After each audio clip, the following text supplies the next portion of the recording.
What is up, my beautiful gemstones? Welcome to Friday night's live intuitive oracle with myself and Ghostdragonzw. I got my sparkly shirt on tonight because, as y'all know, we are celebrating.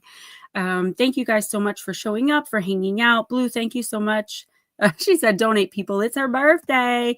Yes, my birthday is March 1st. I want it to be here like on my actual birthday. I was able to do that a couple years in a row, but it didn't work out this year. But that's okay because the 28th is, when it comes to February, the 28th is almost like the 1st anyway.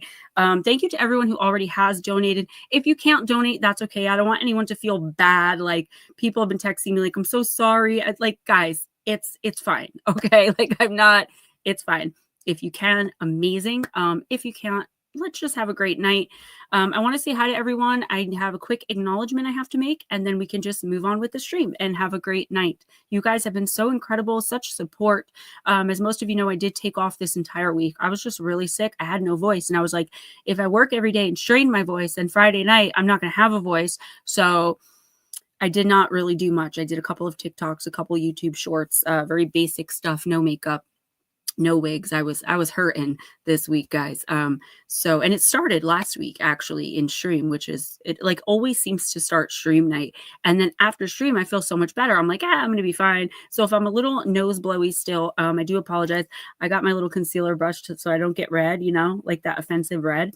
But we're going to have a great time. Nomio, thank you, thank you, thank you. I am going to be 22 tomorrow. Yep, 22 years old. I will be 42. Last year when I turned to 41, for some reason in my head, I kept thinking I was 42. So I did some YouTube shorts about how old I was, and I kept saying 42, 42. No, I was born in 1983. I am 42 this year. Josephine Van Dam, thank you so much. All the happy birthday wishes. You guys are tremendous. Josephine, I do see you. Bat Mom, what's up? I can't even do it. Divine Empathic, thank you very much. Thank you, thank you, thank you. All my members, thank you. My patrons, you guys are just incredible. Blue Crossroads, thank you, sweetheart. Miss Heather, I see you, girl. All right, so I'm going to bring in Ghost. Real quick. My book, Gone Mysterious Disappearances, Volume 5, was released on Tuesday. And within like 6 hours, it turned into a #1 new release. That's not the same thing as a bestseller. Bestseller is a little bit more elevated title. If we can get it there, guys, I would really appreciate it. It's mainly the Kindle. So I think it's included with Kindle Unlimited. It is like $4.99 for the Kindle. If you want autographed copies of any of my books, email me. I'm working on Encounters with Evil Volume 2. If you missed my interview from last Sunday with Wayne and Michelle on Michigan UFO, I will drop the link at some point during the stream. That was an amazing interview. I mean, usually I don't like listening to my own interviews because I feel like I talk too much and I say too much, but that one was so good. I've watched it several times already and it got really good feedback reception. If you guys are not subscribed to Michigan, I can't even think of the exact name of the show, Michigan UFO Paranormal Podcast, Wayne and Michelle. They somehow have less than 2,000 subscribers, guys. And if you know them, you know they deserve way more. So if you're not subscribed over there, if you like my content, you're going to love their content. All of their stuff is live. They have a live format channel. So I would really appreciate it. And, you won't be disappointed. Excuse me. So I went to my doctor today. Thank you, everybody. Thank you. Thank you, Miss Smoochie Girl, Aunt Edna, Roger Blair, Sir Raymond. Good to see you. Dorothy, thank you so much. Wow. Kirby's, darling Deb. I love this. No, Michelle, no. That's just, no. I think Michelle likes everybody. She is a sweetheart, but she has a Jersey attitude, Michelle. If you rub her the wrong way once, yeah, she's, and that's not anything bad because I'm kind of the same way. No, I love you, Smoochie Girl. I do. If I didn't like you, you wouldn't be here. And that's the truth because I blocked a lot of people. Yes, now we can relax. Netter is here. Michigan UFO sightings and paranormal encounters, Wayne and Michelle Braden. Thank you, Dorothy. I always, for some reason, I get it confused with another channel and I'm like, Michigan UFO Paranormal Portal Podcast. I'm like, I don't know, but that is not the name of it.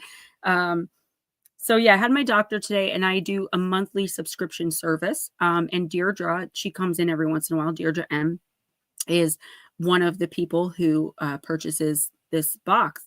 That is right, Smoochie. I take marriage very seriously. It's for life, girl. So you're stuck with me, honey. She orders the box for me, the $40 box. And, I pack it up, and instead of shipping it, it saves me money because she works at the doctor's office at the hospital where I go once a month. So I messaged her this morning. I said, hey, beautiful lady, are you going to be there today? And if not, can I leave it with, Brenda, the other lady?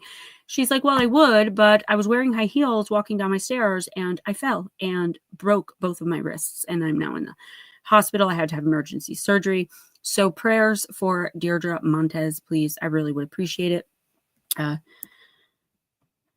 We have one sad note as soon as Ghost Dragon says hi, and then we're going to move forward and just have a blast. What's up, Ghosty?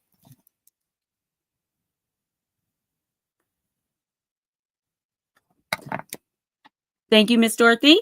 Thank you, everybody. I feel so special. Ghost, you're on mute.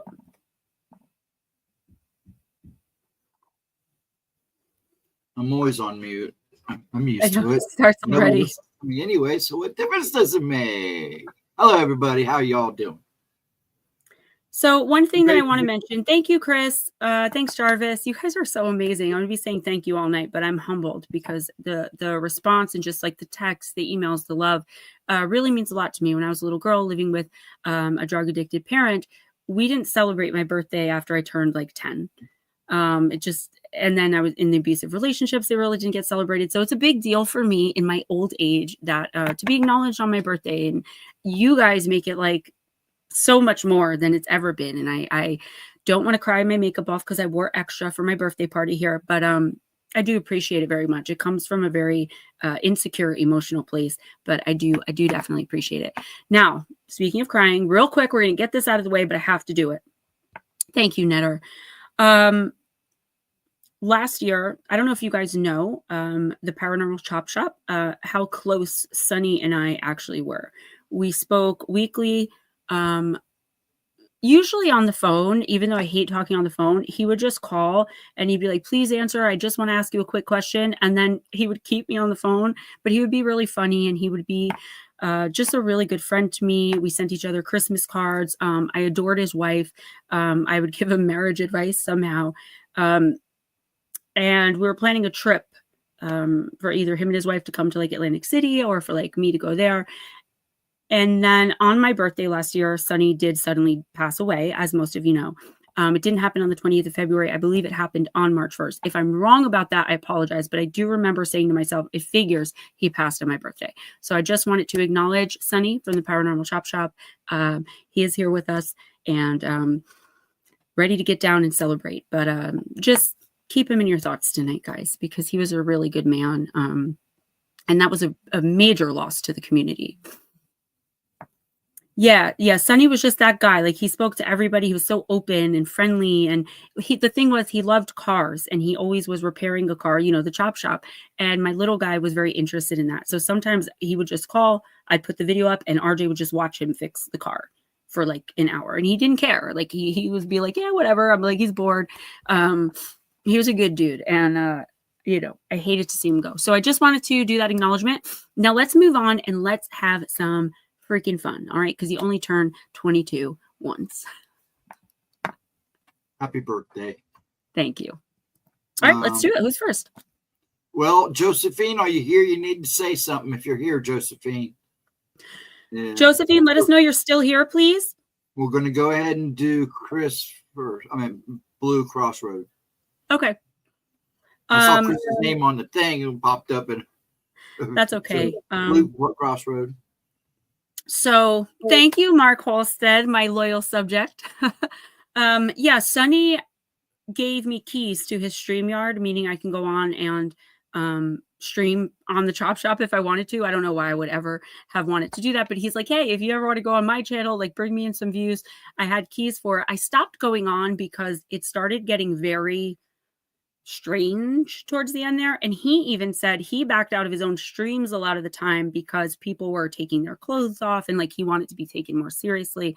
So it did start to get a little strange. Blue Crossroads, what are we looking at?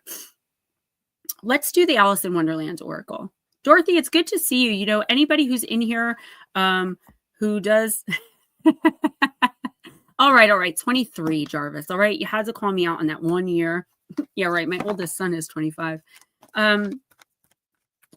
If you don't want a reading and you just want to hang out with us, that is perfectly fine. People ask me every week, like, do I have to pay the $2? And actually, you don't have to. It's obviously recommended so I can get paid, but there's always someone who throws me extra. Everyone does eventually even out to get paid for at the end of the night. It's just if you don't want to pay or can't pay, you just wait till the end and hang out with us. Or if you really, really desperately need a reading and really, really desperately can't stay, I'll do it for you. And here's the reason. What I've been given is a gift, right? And I don't like charging for it at all. And you guys know for years I didn't charge for it. It only got to the point where I absolutely had to, because I'm not making money anywhere else, that I started charging the $2 to begin with. So don't feel out of place, uncomfortable. You're more than welcome here, no matter what. All right. Blue Crossroads. Do not drink poison. Interesting. Do not do things that you know are bad for you.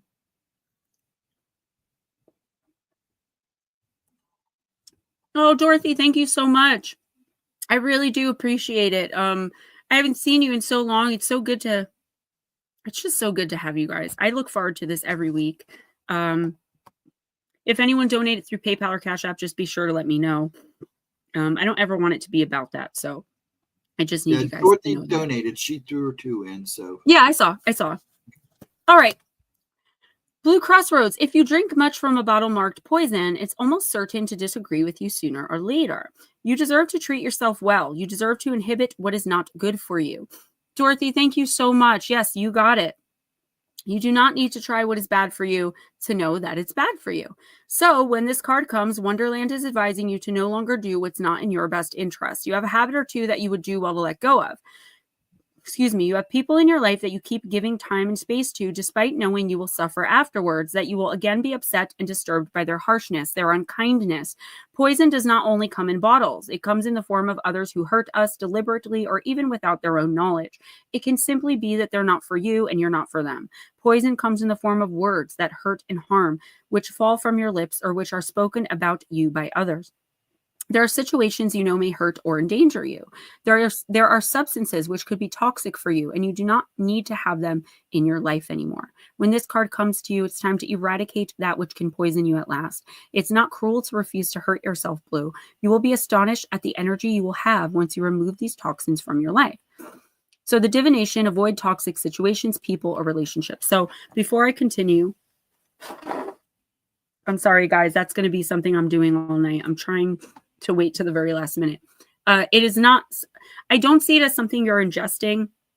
Obviously, maybe in the next couple of weeks, put a little more focus on like what you're eating, maybe eat a little healthier, watch getting all that takeout. And, usually when I get the image that they're showing me, it's like a food poisoning warning, but I think this is more talking about toxic situations. Do not partake in what you know is not best for you. Ending harmful relationships, changing toxic habits, or improving your nutrition and health regime. A clean out from your home and pantry of substances, foods, even fabrics that can poison your personal environment. Changing unhealthy, harmful thoughts and beliefs about yourself, and refusing to speak ill of others. Choosing to encourage, support, and lead through kindness and strength. I do feel there's an enticing situation coming in. Where I don't feel like it's something that you're like feeling, what's up, Nutslap, where you're feeling compelled to do this, right? Whatever this is you possibly in the next couple of weeks ending up getting yourself in a sticky, toxic situation because even though I wouldn't necessarily call you a people pleaser, like you have pretty much strong boundaries. You're very secure and confident in yourself. Everybody has insecurities, but for the most part, that's who you are. You don't take much guff off anybody, for lack of a better way to put it. But there's something here. It's like, I see someone just like playing on your heartstrings, and like, because you don't want to, it's not even about this person. It's just thinking like, wow, if I was in this situation, I wouldn't want someone to abandon me. And somebody is really trying to play on your heartstrings here. And I feel like if you give in and help, it's going to end up being like something underneath. Like they don't just want you to help them move, right? They're trying to get something more from you. And it's like the minute you understand that, you're going to regret it. It's going to be like, oh man, like I knew I shouldn't have done this, right? So don't get yourself to that point.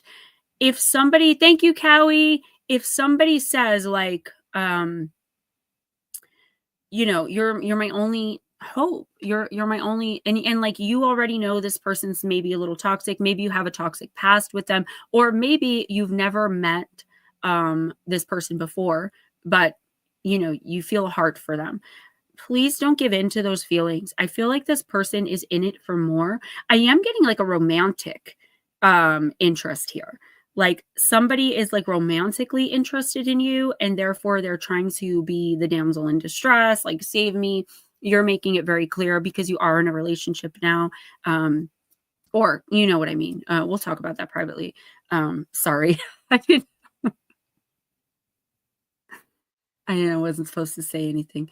Well, you know what I mean. You have an interest that's also interested in you. So I wouldn't call it a relationship. Calm down, guys. Don't attack them after stream all at once. But like you're not interested in meeting anyone new romantically at the moment. And I think that if you just really stick to that boundary, you're going to see that this person really didn't need as much help as they let on, and they're going to move on to the next person. This person is a lonely person. Kind of vindictive too. I'm getting like this toxic, really like actual toxic energy on them. So just stand your ground. Don't put yourself out and like go out of your way and do something you know is bad for you to not hurt someone else's feelings. No, Divine, I saw it, honey. I saw it. Diane, thank you. You guys are so sweet. No, nothing. I didn't say anything. Yeah, I do believe there is like a. The thing is, though, for it to be like a stalkery situation, I would see the person as connected to you with like a tattered wire looking thing, right? That would be like a toxic connection. I'm not seeing that connection already there, but it could be a stalker type person that you're already aware of in your orbit, but it could just be that you've put the boundary up so many times that, you know, you are no longer really connected to them because you know, you've disconnected. Yeah, please just be very careful. Do not give in to the guilt. I know that you are kind of that guy. Ghost Dragons is like that too. Like the minute I say I'm struggling with anything, you want to put on your, any woman particularly, but any person, you want to put on your Superman cape and find a way to fix it. That's a guy thing, but some guys more than others. And you're definitely one of those men. Please resist that urge because you're just going to end up, I don't see anything really bad happening, but I do see like something very like uncomfortable, icky, awkward. And then it could down the road lead to things like, you know, flattening your tires, breaking into your home. Like this person is not all there, you know, they're not playing with a full deck. So just, you know, what is it called with the Hydra? Cut it off at the head, right? Lotus girl. Get some rest. Get some rest. I know you're thinking of me. You're fine. And I got you on those readings Tuesday and or Wednesday. Love you too, Diane. Yeah, Smoochie, I think that's more like a guy thing though, that Superman complex. Some guys way more than others. But like I tell people sometimes, like, you know, just so you know, like I'm not asking for you to fix this. I just really need to vent. I do that a lot. I'm always afraid that people are going to think I'm hinting, right? So like if I'm complaining about money, I'm afraid to complain to just anybody about money because I feel like then people are going to think like that person's going to think I'm hinting to them to give me money, which like I would never do that. I'm a very like outward person with what I need. Like I will tell you I need this, this, and this, and this is why. You know what I mean? But I just like cringe, you know, but we find our way. Oh, he's a Gemini. Well, Smoochie, that obviously, I no offense to my Gemini men out there, but I can't with y'all romantically. All right. Blue is not a Gemini. Your husband's a Gemini. All right. Who's next? Well, Josephine, if she answers, and so Heather B, are you here? Josephine, Heather B can get a timestamp, but she usually comes back in later on. Thank you, Blue. So if anybody that's here thinks they can't stay for like the whole stream or whatever, excuse me, let us know, like if you got to go, so that we can make sure you get your reading. We'll go ahead and do Divine. Oh, no, Divine, Josephine's here. Go ahead and do her. Smoochy. Oh, thank you, Miss Dorothy. That's so sweet. When I get a downer message from Gemma, it makes me realize how awesome my life actually is. More downer messages, Gemma. So when New England Dirt Roadie is feeling down, I will send him a message from my life, something that like really happened to me. And I'll be like, this will make you feel better. And he's always like, how do you smile? Like, you know, because of things not that I'm going through now, but like I've been through a lot, guys. But it is why I am the way I am today. You know, I do have a lot of empathy for people that a lot of others would look down on. Like I have a huge heart for addicts in particular. All right, Miss Josephine, we're going to use Cowgirls and Aliens.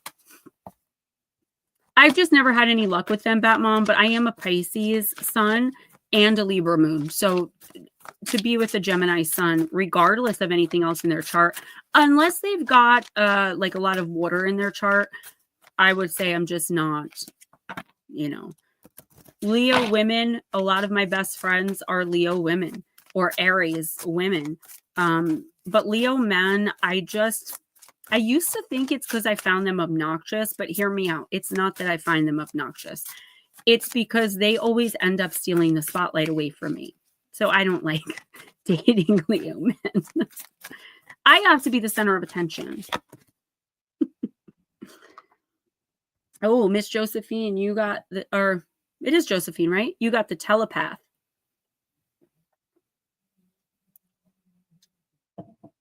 If you guys hear talking, it's just Ray and RJ downstairs.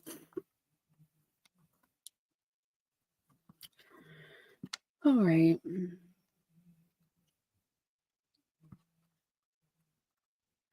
He's so loud.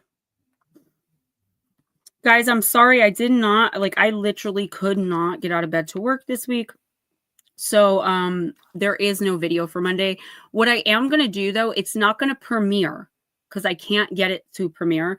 I'm going to release one of the members only videos to you guys for Monday morning. Now, again, it won't be a premiere because there's no option to release from members only to premiere, but there will be something new, even though most of you are members. But, you know, maybe you didn't check it out, or maybe you're not a member and you want to, I'm going to choose a good one. That way, at least something's coming out on Monday. I just couldn't do it, guys. And you know me, like, if I can't work, I'm sick. Callie said, hey, Gemma, last week's reading was spot on. The ex-girlfriend tried to come back. Let me tell you, I know what I'm talking about. And here's why. It's your team. It's your guys' team. And that's the best way I can tell you, like, authentically what I'm actually doing. And that's got to count for something, that I'm never wrong. Aries men are stubborn. Pisces men are stubborn. No offense, Jarvis, but that you guys are. I mean, almost as much as Pisces women. There's a cop next to me. Are you on the phone? Thank you for the donation, by the way. All right, Josephine.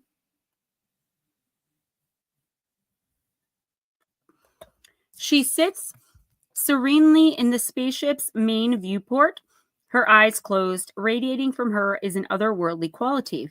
The vast emptiness of space stretches before her, yet to her it isn't empty. Her third eye is wide open, emitting an eerie, magical glow. To her, every being in the galaxy is an open book. Every tiny alien creature, every puff of sentient mist. She can see their memories, feel their emotions, and understand their thoughts. Sounds a lot like me, huh? Intuitive and nurturing, the telepath always sees the best in others. She knows everything about us, our thoughts, memories, hardships, and our joys. She shows us nothing but compassion. The telepath tells us that every situation has its nuances. We can be so quick to judge someone's intentions negatively when we know nothing about who they are or what their life's journey has been. They could be going through all sorts of struggles and may just need a little kindness from you. Look for opportunities where you can show some extra empathy, especially in those times when you feel the most angry or judgmental. You may not have telepathic powers just yet, Josephine, but you do have words. Even asking if someone is okay can make a galaxy of a difference. So avoid making assumptions, and the next time you feel anger or the desire for retribution, take a step back. Do you actually know whether this person intends to cause you harm? Will getting angry help? Be the bigger person or alien and let it go. Show others compassion and kindness without expecting anything in return, and you'll feel fulfilled in a magical galactic kind of way. So, okay. Nobody turned around and look. I still do that. We got pulled over the other day because my husband drives his customers' cars, right? We have a couple vehicles, but he's usually driving their cars because he's trying to get it through inspection or like trying to see if, whatever, what he fixed worked or whatever. But he had this car where the guy who owns the car lives in Florida. So he has a Florida license, but he has a house in New Jersey and has this car registered in New Jersey. And most of the time it just sits at his house in New Jersey. So it comes up when the license plate is read that the driver has no license. So he's gotten pulled over like 12 times with his car already. But he said to me, he's like, just so you know, because he knows I get very, very nervous with police, even though there's no reason for it anymore. So he's like, just so you know, he's like, we're going to get pulled over right now, but here's why. And he explained it. And RJ immediately looks back. I'm like, RJ, stop looking back. And my husband looked at me. He's like, you do realize you're not doing anything wrong, right? I was like, oh, crap. Do you think that dogs see police dogs and think, oh my gosh, it's a cop? All right. Yeah, Josephine. Okay. I feel like you are carrying a lot of trauma, right? A lot of us are, most of us, if not all of us are. All right. Despair is the lowest vibe. Anger is step higher. Pure love is at the top. I absolutely agree. I feel like anger is kind of despair without anywhere to go, right? Anger is a secondary emotion. Anger is not a primary emotion, guys. Anger is a secondary emotion. Normally, when we're angry, it's because we're feeling something else that we either don't know how to, can't express. So, all right. Josephine, there's a situation that's about to happen, or maybe it's happening right now. Thank you, Miss Pixie, where it's like you're so used to people behaving a certain way towards you. It's like you're going to just assume the worst of this person. So for example, say it's a romantic interest. You're automatically from the first date going to assume that this person's lying to you about things, that they're just out to hurt you or just out to sleep with you or just out to get something. Or say it's a new friend you're meeting and you're used to, like me, I'm always suspicious of why women want to be friends with me in real life. Like, do they want to mock me, make fun of me? Do they secretly talk about me behind my back? Like, that's a big fear of mine because it's what I've been through. That whatever the situation is, there is a new person coming into your life in the next couple of weeks, Josephine. And the universe is saying, don't follow like what your mind is thinking, okay? Make sure that you're paying attention to your instinct, your intuition. And even then, you may be a little off in the next couple of weeks because this person has no ill intention as of yet. So if this person is telling you you're beautiful and they want to date you, it's because they think you're beautiful and they want to date you, right? It's like you're in line at the grocery store and you ring up all your items and the cashier tells you how much it is. And you're like, whoa, that's way too much. I only got 5 things. How is it $700? And they're like, oh, you're paying for the person in front of you's groceries as well. Like you're making someone else pay for your ex's groceries. Someone else gave me that analogy and it made sense when they said it, but I kind of messed it up. You're bleeding on people who didn't cut you, right? Because you haven't healed those wounds. Josephine, accept in earnest offers of help, offers of love, of kindness, right? Don't immediately expect the worst of people. I do feel, thank you so much, Kelly. Thank you so much, Miss Mama Cindy. I almost said Miss Norris for some reason. I don't know where that came from, but thank you. Josephine, sorry. Let me put this into perspective without stopping to say anything else, because I feel like I've been all over the place and I do apologize for that. There's lots of big energy here tonight. Don't assume anything about anyone. And think about it. If you assume someone's, lying to you or pulling your leg when they tell you you're beautiful, that's your own insecurity, right? What would that person have to gain? Do you know what I mean? Somebody is coming into your life in the next week or two that I feel like if you too harshly judge them right off rip for no reason, you're going to lose out on a really positive, healing relationship, whether that be romantic or otherwise. This person was sent into your life at this time to help you move from one phase to another. All right. You're going through a lot of changes in your life, energetically, spiritually, just physically, mentally, emotionally, all of the things. And this person is kind of like someone to hold your hand through that. So whether it's long-lasting friendship or long-lasting love or even long-lasting employment, it doesn't matter. What matters is that it is for you right now.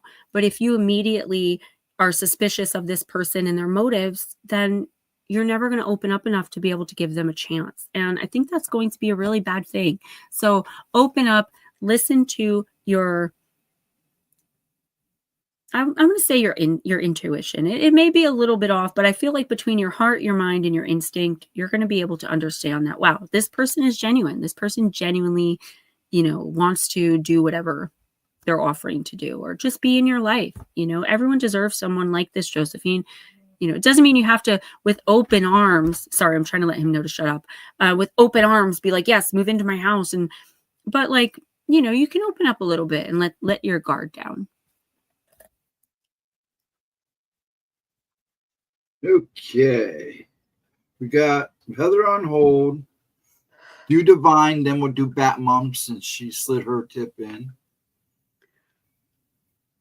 Oh, Kelly, did you say you don't feel good? I'm sorry, sweetie. Excuse me. Nut slap, your voice sounds better. I was talking to him on Tuesday and he's like, ugh, fix your voice. I was like, I know. Kelly, I'll send you some love and light, honey. Thank you so much. Miss Divine, we're going to use Deep, Dark, and Dangerous, the Blue Crossroads deck. Little lesson from the cop in chat. You do realize, Gemma Jade in chat, everyone looks at the cop when driving. When they stare forward and don't look to the cop, that's suspicious as hell. What I've learned to do is I don't stare directly at the cop, but I also don't purposely avoid them. I will start talking very animatedly. So that if he looks over, he'll be like, oh, she's just having a conversation. I don't know why I think this way. I know why, but after all these years, I'm an upstanding member of society. I am not an illegal person. And I don't mean it that way, guys. I'm not saying in a political sense. I just mean when you walk around with a warrant, you're illegal. I'm not that type of person, but man, I just get so scared. I don't know what it is. And, I've had a lot of experiences with police officers who have let me go on some very serious stuff. I don't have a criminal record only because of the kindness and grace of certain police officers, females included, because I would have been in a lot of trouble I never robbed or stole or anything, but just the amount of stuff I would have on me.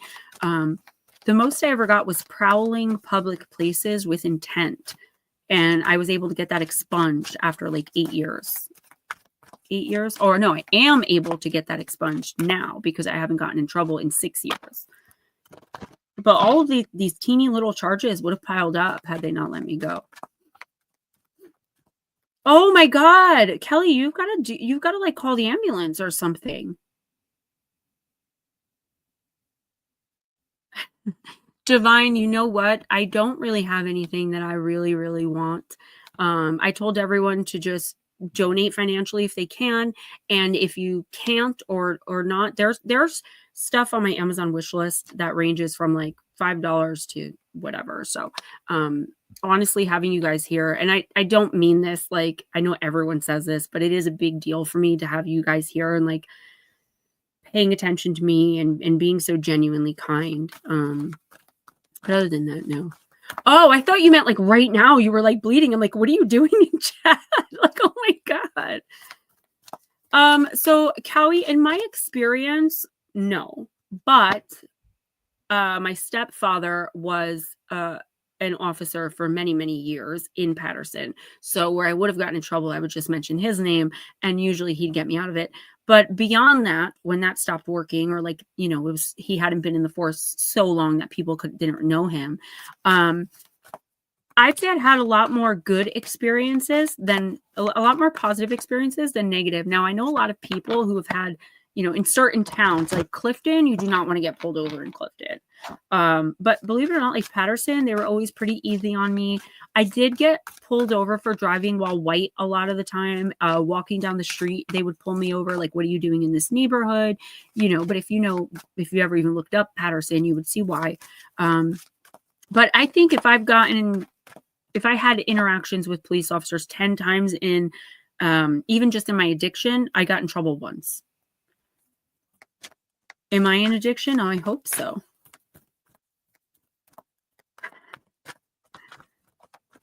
Oh my God. No, I believe it, because they be pulling people over on horses, on bicycles. You can get a DUI. Oh, for sure. All right, Miss Divine Empathic. Now he's got it in my head. I was going to call you a light worker. Missing my city's Mardi Gras. Oh my gosh, that's right. You're right there. My mom's dream is to go to Louisiana, to New Orleans specifically. We have the vampire blood. We want to. So when a financial goal of mine, when I'm finally financially set and have steady, good, well-rounded income coming in, the main thing I'm going to do for my mother one year for her birthday is take her on one of the haunted New Orleans tours. We're coming to your house, girl. Yeah, they do.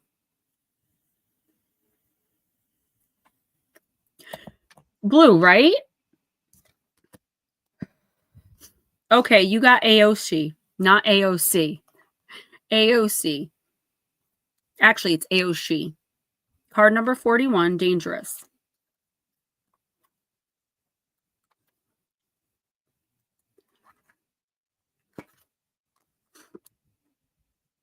And a riding lawnmower. Yes, I'm sure that's happened more than once.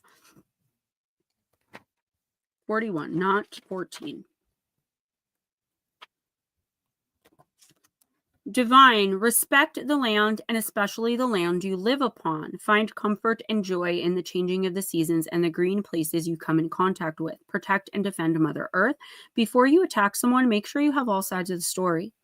Aoshi are fae or fae-like creatures from Celtic and Gaelic mythos.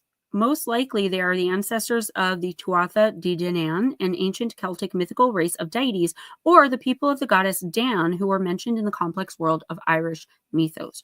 In some ways, this is a tragic story, with the people being forced to retreat into the other land, a kind of parallel universe, to escape the coming of the mortal invaders from over the seas. To survive, the Aoshi found sanctuary within the gentle spaces between the humans and other world, a place of fairy rings and forts, caves, and magic.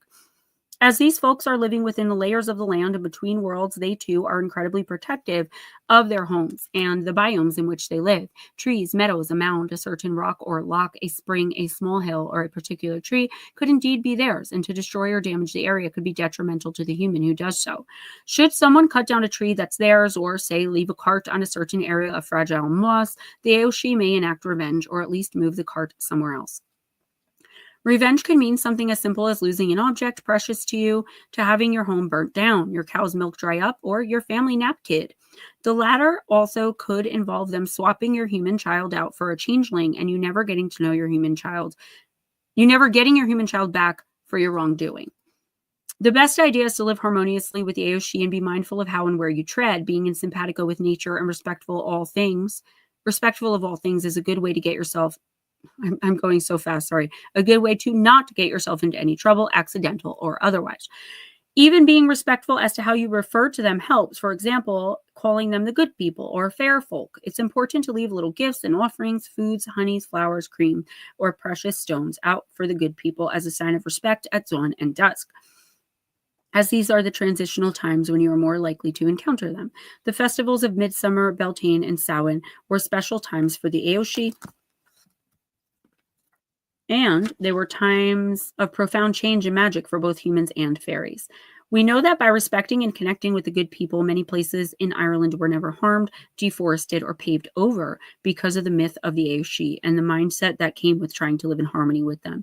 This conservation of green areas can only be a good thing and something that they would approve of. So your plant companion is foxglove and your crystal companion is easy. It's amethyst. So, okay. Divine, if you're going to be out in the woods, I would say just tread carefully, bring maybe some small crystals. natural crystals, not synthetic, because that would be offensive, or like a little I bring Jolly Ranchers and like little airplane bottles of liquor, or even some light cream. But other than that, the connection here is not about the green world, right? The connection that I'm seeing here is, I feel as though the fed up energy we've been talking about, like there's a chance for it to boil over in the coming weeks, and it's going to not be good, because I feel like the person you're having the issues with, the main person, it's like, I think I've given you this advice before too, where it's like, make sure you're not just going off on a tangent and going off on a rant. And this is a repetitive message, so maybe it means even more today, because it's like, make sure you're not hanging everything on them. Make sure you like, when you talk about the things that they've done, or when you have to present, say, a case against them, whether legally or just like to someone else to try to get them to back you up on something, make sure you're not putting things that they didn't do, or energies onto this person. Yes, they're in the wrong 99% of the time, but you've got to give them like that 1%. The point of this card for you this week and for the next 2 weeks is to be fair, being fair.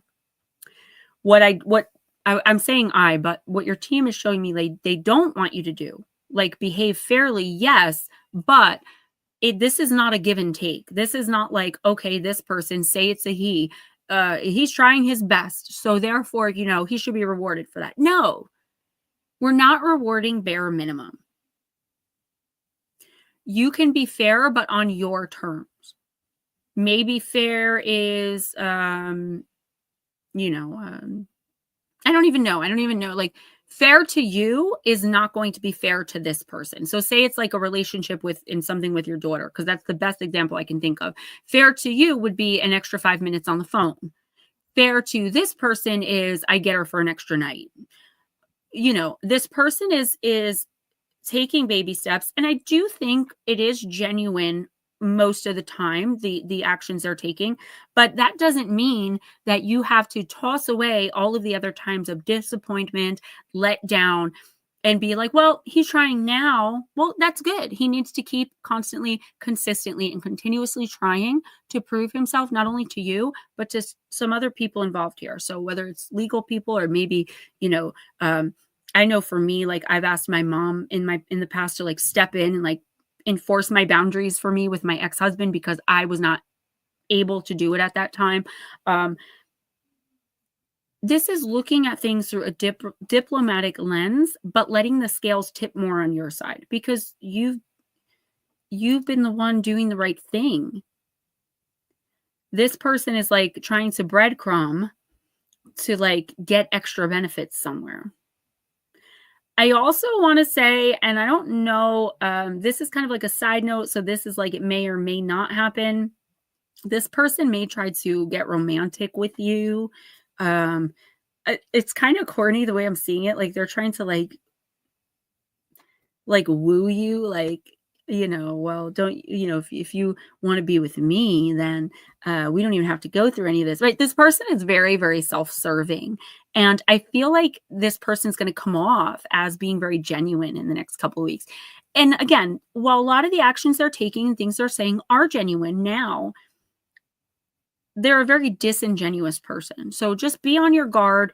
Don't give more than you're willing in any sense. And yeah, watch out for this Casanova here. I'm just seeing it as like, he's thinking to himself, like, well, you know what? Then I'm just gonna go and have to sleep with her. As though like these are the what? Excuse me, sir? No, we're not going back. Heather, what's up, baby? We did call you, but I knew you'd come back in, so I just told Stephen to wait for you. Okay. If Batmom, because Batmom was before her when they came in, so do Batmom, okay. Then do Heather B. Batmom, we're going to use shadows and light.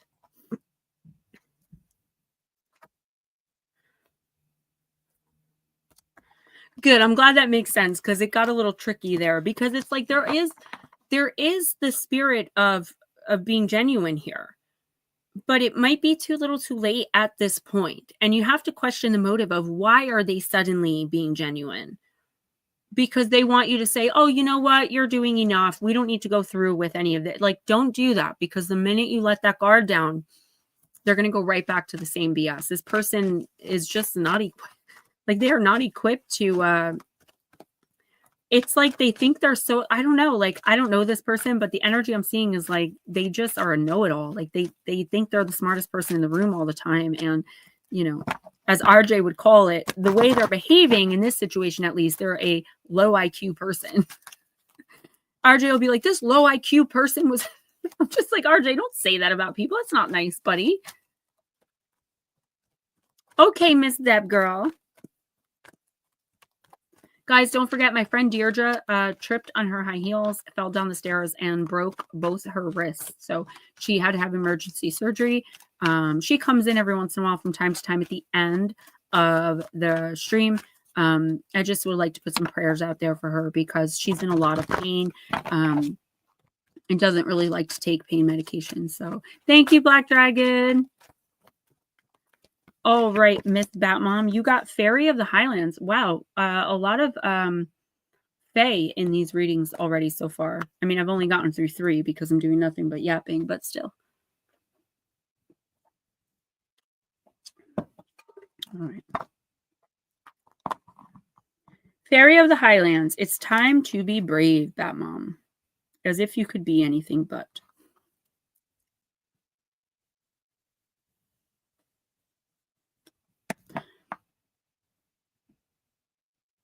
What happened to Heather? And Miss Dorothy, I see you.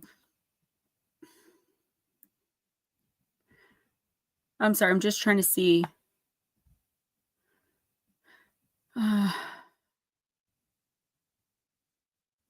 Oh, Heather, I'm so sorry, sweetie. We'll get you in and out. Yes, Miss Kelly. I actually, when I was in TikTok responding to you and I put a big thank you in capitals, I thanked you there, but I did want to thank you for that. I did get it. I do appreciate it. Every little bit helps, and that was very generous. So, you know, I'm not judging anyone. I really appreciate you guys donating and just being here. You know, I'm a very alone, sometimes lonely person, guys. This stream is everything. Dorothy, it'll be Batmom, Heather, then you. Okay, so hang tight, and I'll try to move a little faster for you. Batmom, the Fairy of the Highlands does not want to fight. She feels it's not in her nature. She wants to resolve disputes peacefully, but she will fight if it must come to that.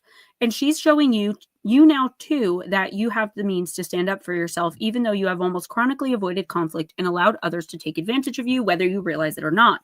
It's time to take up the sword, step into the part of yourself that knows how to take a stand, speak the truth, and do not back down when the threat of a conflict looms. It may seem unnatural and wrong and frightening, and this little fairy knows that, but it is time, and this giving up of what you have worked so hard for in order to avoid conflict or confrontation is no longer right.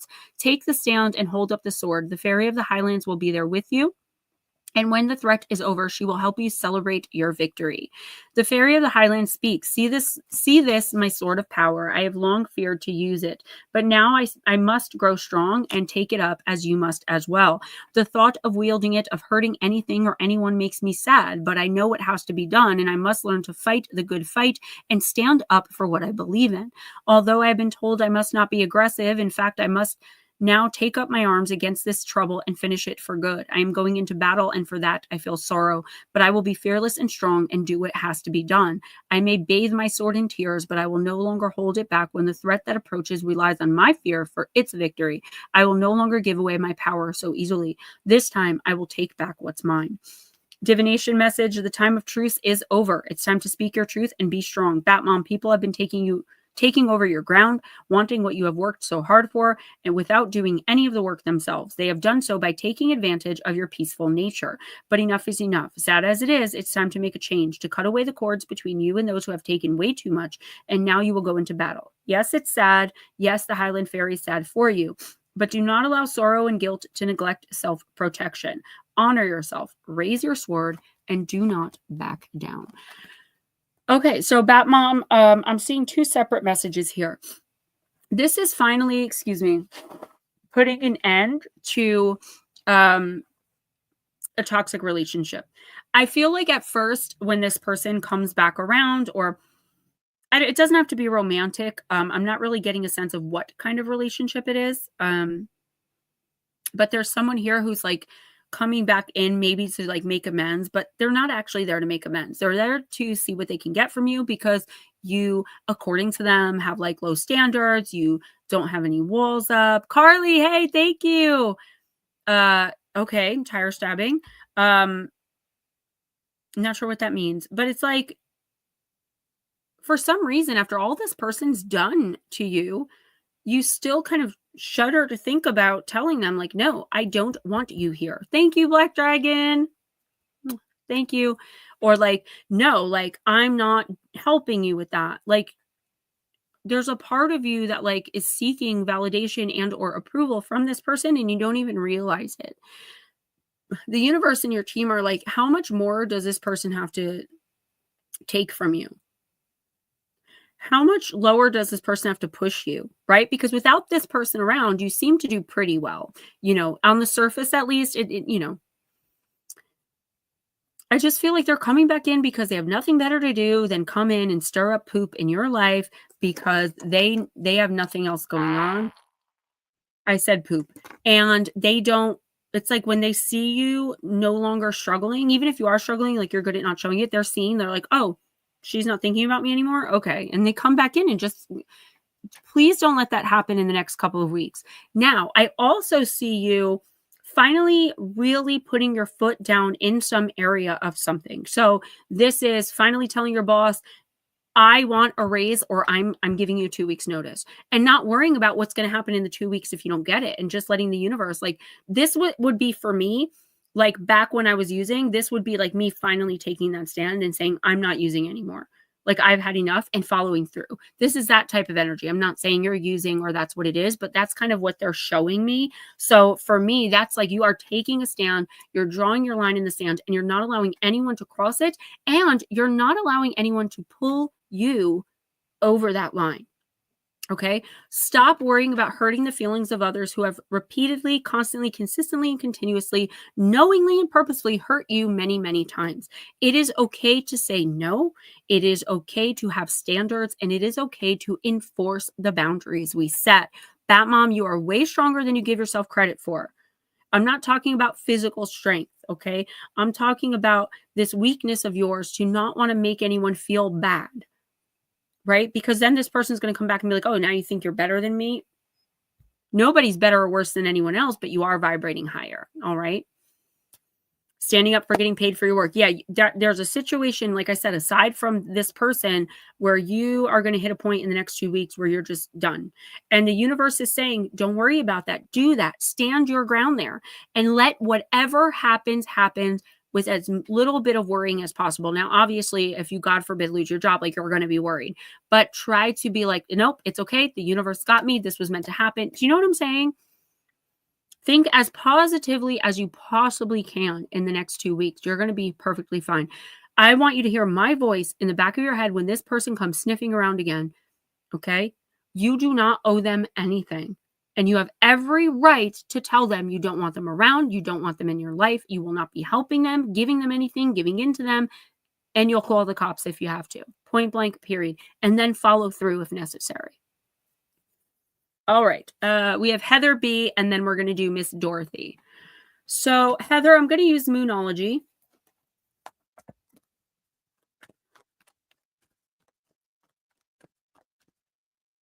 Hey, Michigan UFO. That is, I was telling everyone that if they're not subscribed to your channel, they need to go and subscribe.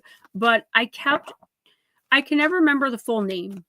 I just call it Michigan UFO, but like what comes after that, I wasn't sure. So guys, Wayne and Michelle, Michigan UFO sightings and paranormal encounters. Go on over there. All right. You guys deserve way more subscribers than you have. Shocking. So, and catch the interview. I'm going to leave the link later on. That was one of my favorite interviews I think I've ever done. Even though I do feel like I was the one talking like 95% of the time. All right, Miss Heather, Full moon in Cancer, let your fears dissolve. Easier said than done, I know.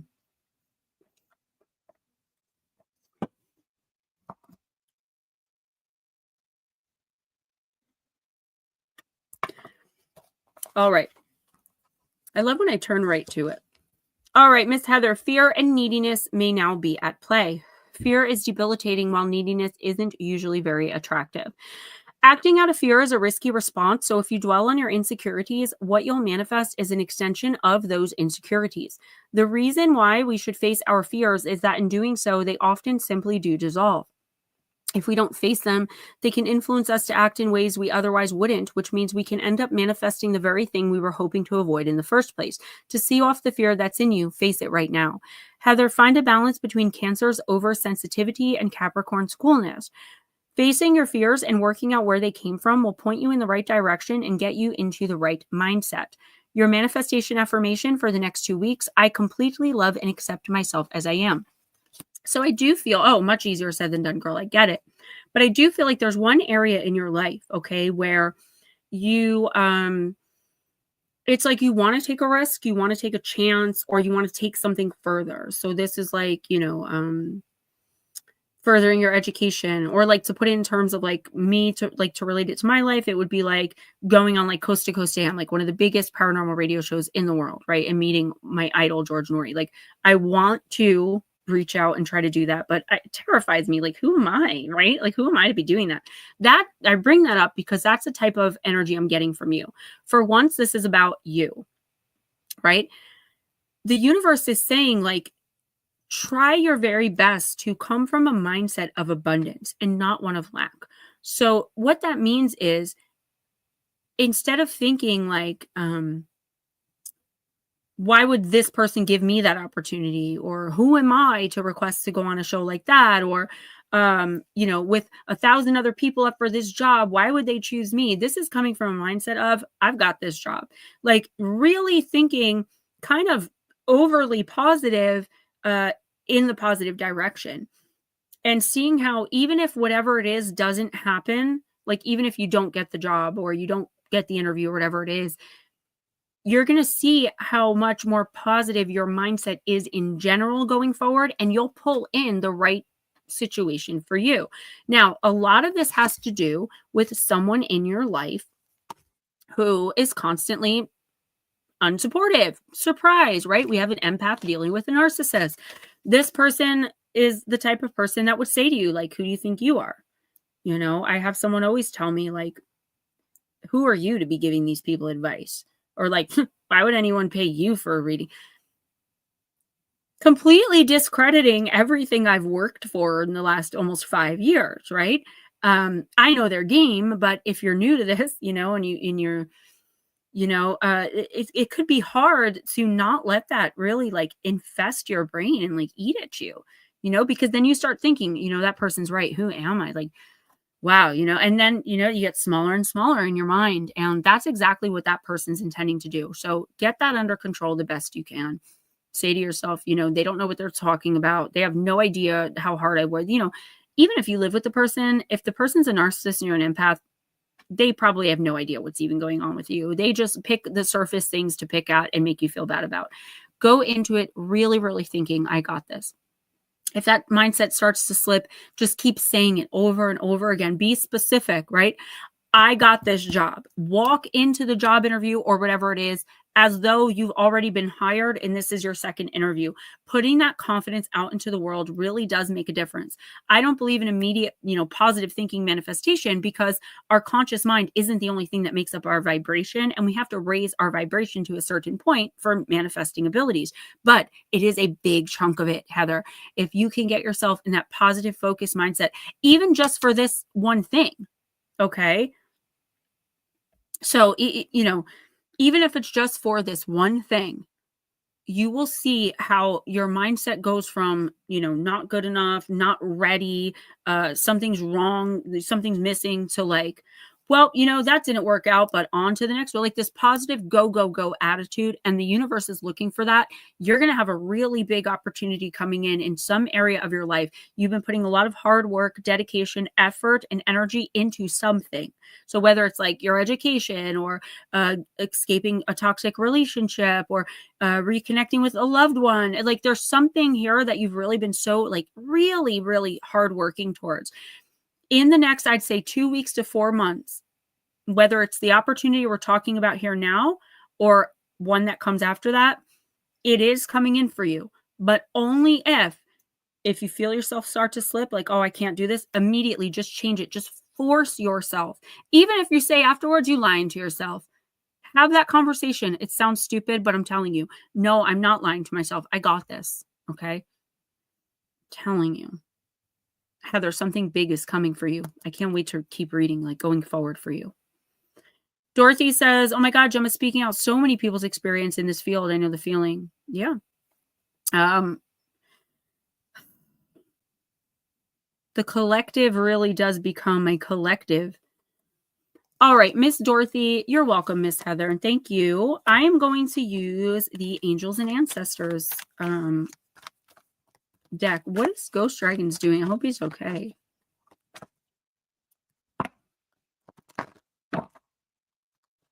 It does work because, again, even if you like, I can sit here all day and be like, I have $5 million sitting on my desk right in front of me. Obviously, $5 million isn't going to appear. But if I keep putting that positive focus in my work, I'm going to make more money. Eventually, someday I can have it in my bank account. And I know people sometimes are like, and I'm like, no, I don't, because I really do believe that I can get to that point someday. Oh, thank you, Michelle. It's crazy when you do positive thinking towards one thing, how much brighter you see everything around you. And you start, things that were once impossible really do start to become more possible as the days tick by when you just try your very best to think positively. Oh my gosh, what a beautiful card, Miss Dorothy. So Miss Dorothy, you got the She-Wolf. I just want to say real quick to Wayne and Michelle, I did not work at all Monday through today. I lost my voice. I was very, very sick. So I'm getting to readings next week. I didn't even check my email. So if that person that I'm giving the reading to does reach out, let them know Tuesday or Wednesday. I'll be on the ball and I'll be able to send it to them. Everything that exists started with a thought. That is so true. How simplistic, but yet extraordinary a thought is that. Heather, I'm feeling better today, much better. I had my all-day doctor appointment to go get my Suboxone, which I do once a month.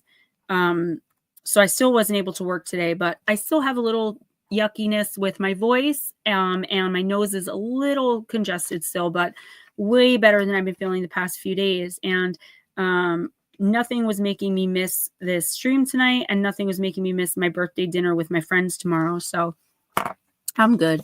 Miss Dorothy, let your wild side up and out. Unleash your talents and your desires. The she-wolf is a powerful shamanic soul who is half wolf and half woman. She is the alpha female who is not afraid to stand out from the crowd, or in this case, pack.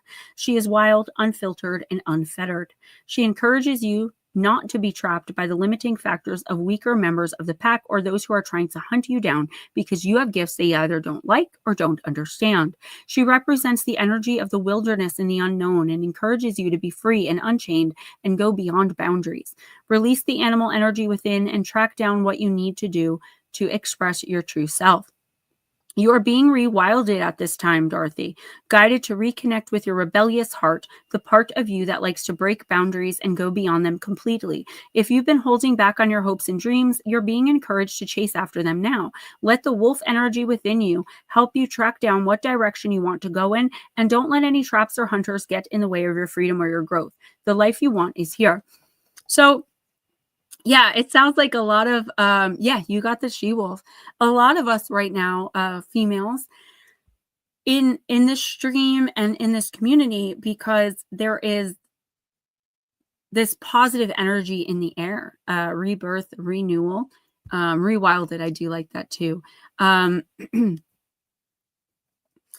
feel like almost a little bit like what I said with Heather, where it's like, in the next couple of weeks, even if you don't know what this is now, it's like you're going to be getting these ideas and you're like, oh, you know what? I want to pursue this. I want to try this.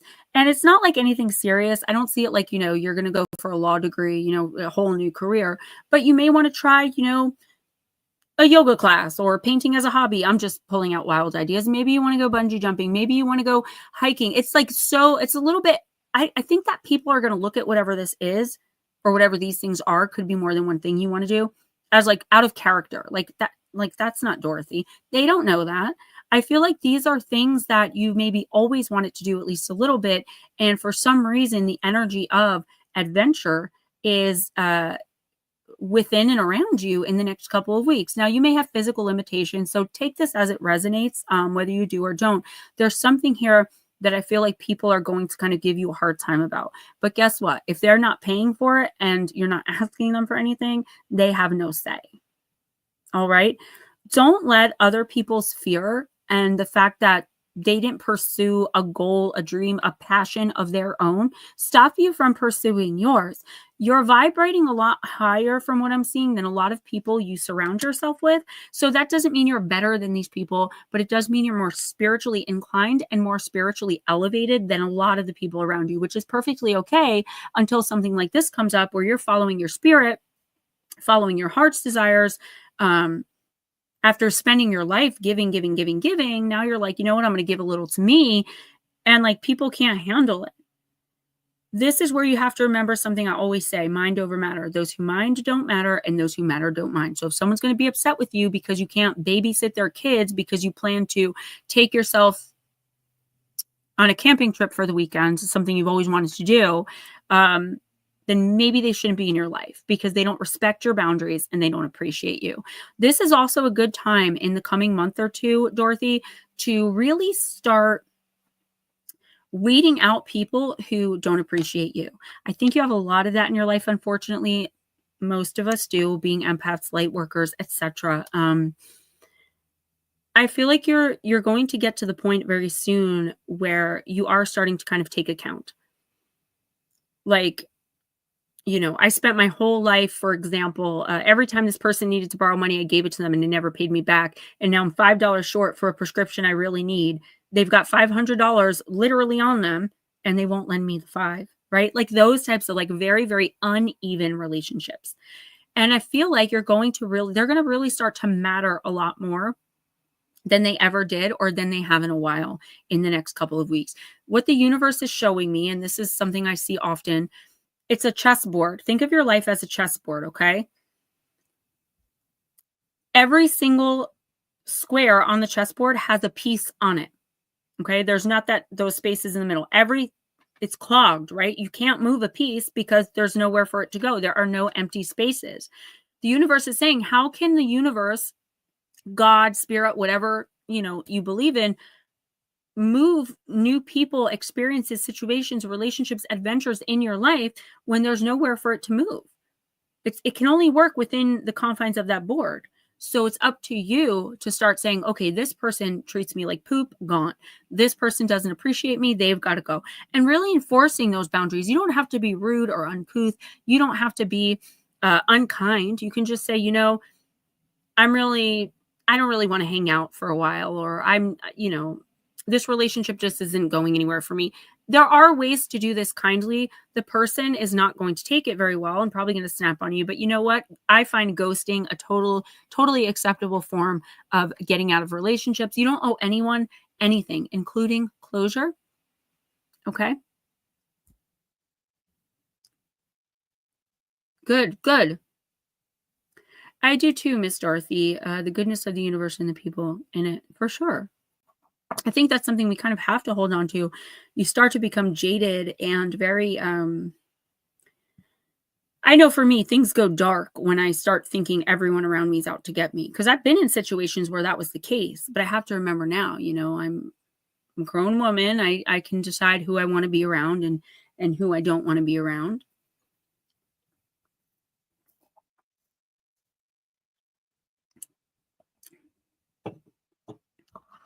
Ghost, can you do that or do you need me to do it?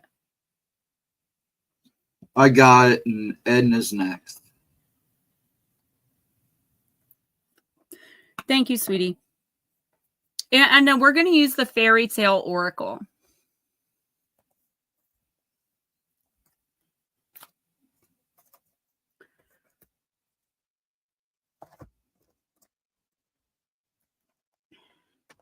Ghosty's going to post it for you, Divine. Thank you.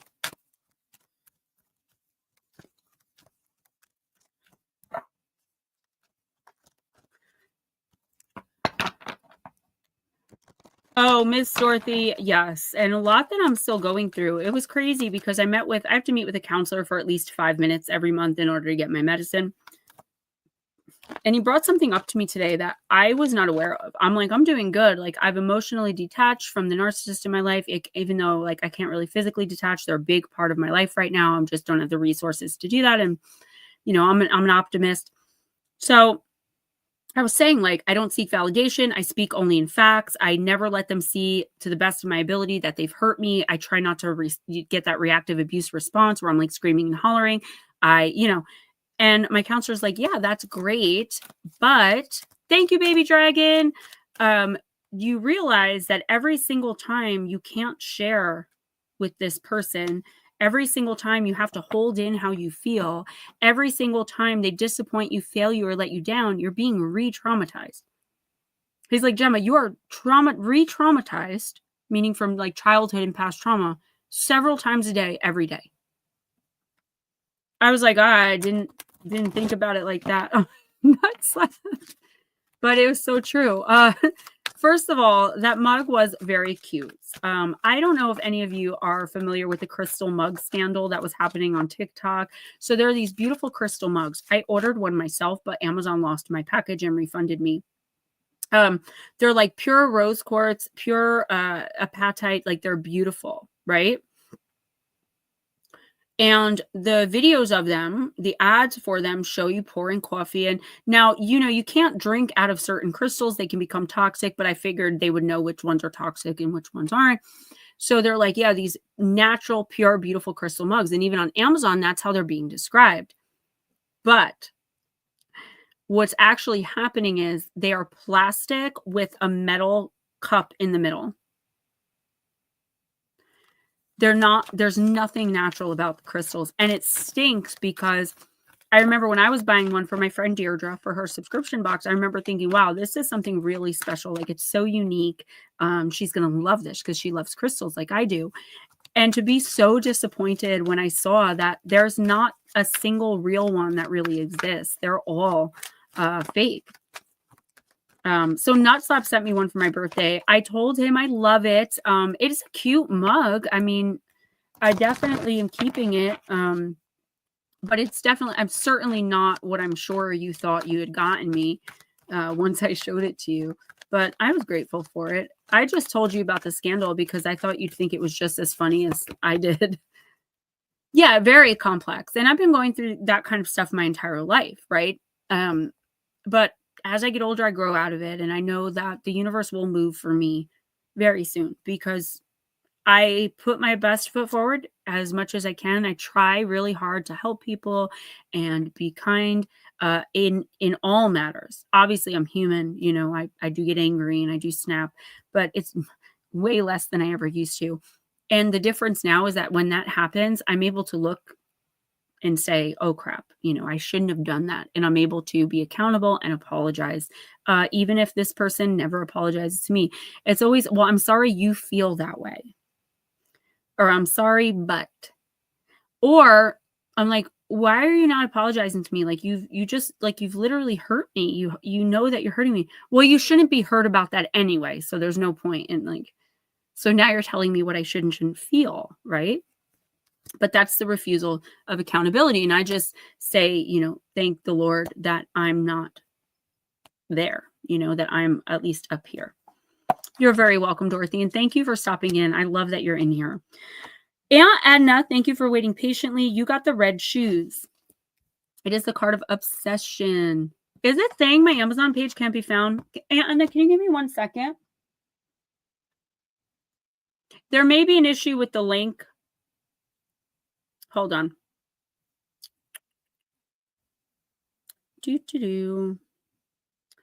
Okay.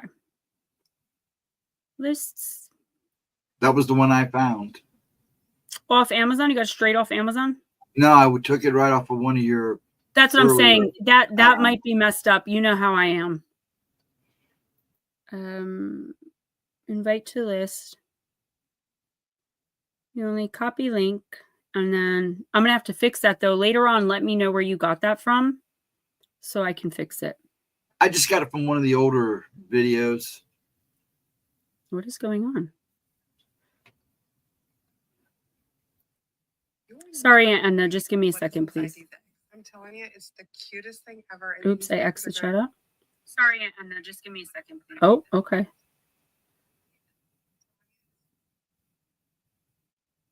Paste. That should work, guys. If it doesn't, then I don't know. All right. Thank you so much. All right. And you got the red shoes, the card of obsession. It is 2,000 items long. But I do take off everything that people send me, so you're not like double ordering something. And you know, there are cases of water on there. like I just put random stuff. So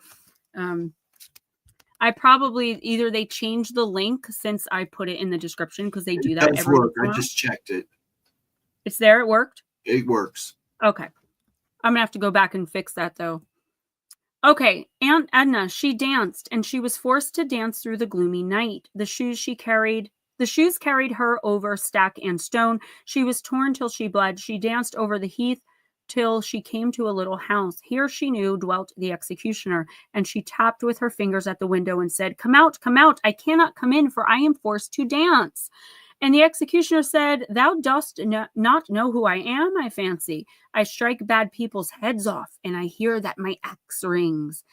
Don't strike my head off, said Karen. Then I can't repent of my sins, but strike off my feet in these red shoes. Thank you, James. Hans Christian Andersen uses the symbol of red shoes in more than one fairy tale, and they symbolize, when given up gladly for friendship and love, a sacrifice, because they are so valued and treasured. Thanks, guys. Yeah, nuts up. When you can't buy yourself a $13 case of water, yeah, so... But in this tale, a trickster, the devil, almost in his guise as he appears in the traditional tarot, offers a young girl red shoes. She covets them and misunderstands what they are, because her greed for them is all-encompassing, and she accepts them. They are more important to her than her relationships, her community, and even respect. This is the key to the story, that all things that can lead to our addiction and compulsion, that control us and enslave us, are most often offered to us, and they begin to chip away at what makes us good people. All addictions hurt us not only physically, they destroy us ethically as well. So the first lesson when we receive this card is to know when to say no to an offer we find hard to resist. In this tale, the young girl's shoes are activated to do what they are meant to do. They dance, but they have no interest or concern for the young girl who wears them. They spin and turn until she is exhausted and weeping and out of control. This is the same with all compulsions, addictions, and things that start out as fun. This is how addiction begins. And her desire for the shoes overrides everything. Just as addicts steal from those they once loved, the craving overwhelms all love. It becomes the reason for living, and it will kill us. The only solution for the girl is to beg for the woodcutter to chop off her feet. A horrible, horrible option. But she begs for him to release her from the shoes, which will not come off otherwise. So she sacrifices her feet and begins again, broken and crippled, and yet she goes on, and life begins again, and she creates a life where she has learned and suffered and changed, but which now is within her own control. This card asks you, Aunt Edna, to consider a radical, strong solution to a very difficult problem. It could be a relationship that feels out of control, or a devotion or addiction to something that started as a recreation, a desire, a longing, something you thought would be wonderful and give you a great deal, and take nothing except it has taken, and it could have even taken over your life. You need to seek help, and you need to break the change, cut yourself free, and start again. This could be painful and difficult, but it will result in being free to be yourself again, except a whole lot wiser and able to help others who wish to embrace the curse of the beautiful red shoes too. And oh, I'm sorry, Netter, then I guess I'm boring you. No, I'm just kidding. So Aunt Edna, this does not mean you're an addict. What I see here, though, is you having to make an incredibly hard decision that you may end up not making, right? It's so hard, in fact, that it's likely you won't make this decision, like in the way that it's best for you to be made. You are dealing with, it looks like having to sever ties with someone, but take it as it resonates in case that's not exactly what it is. But what I'm seeing is just like you're in this pain and suffering and turmoil, and it's like, I hear you saying to yourself, like, but how can I do that? Meaning, like, how can I cut this person off? Like, how can I just not be there for them anymore? How can I say no? How do I do, like, it's not even an option, but at the end of the day, it's the only option right now. This is the universe saying to you, Edna, Black Dragon, that makes sense. And I swear Etsy flashed through my mind when I was saying the words. There are no real ones. They're not on Amazon or Temu, I guess. The universe is saying to you, yes, you will have to cut these ties for your own sanity. Now, I don't think you're going to lose your life over this unless you like die of a broken heart, but you're going to lose much. Okay? Much more than you realize, much more than you see coming. And not only that, if you don't make this decision to end this relationship or cut this relationship off, the other person's also going to lose. Because with you there to help and coddle and pacify, even for you being there for them to lean on and shoulder to cry on, to come to every time they need something, like being like, well, you know what, I'm not going to talk to you right now, but my door's always open when you want to change. Like, that ship has sailed, unfortunately.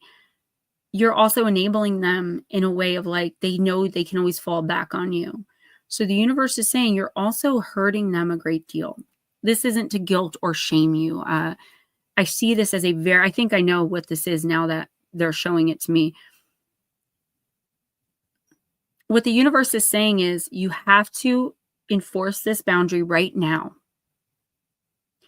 But going forward in your life at some point, I can't see when, it is far off, this person is going to come back to you, and they are going to realize you were right all along, and they're going to realize why you did what you did. This is not like an end all and be all, I'm never going to see them again. You may feel that way now, and they may tell you you're never going to see them again, but that's just not going to happen. You guys are a soul connection. You're in the same soul family, which means you'll always be in each other's orbit anyway.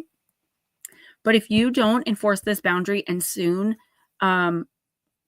just cutting all ties with this person for now, you're both going to suffer even more going forward because of it. And I can't see how or why, but if you trust me, it's not good.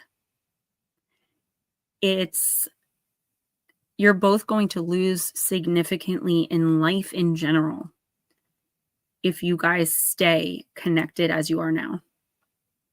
You both need to go, grow, learn, change, particularly the other person.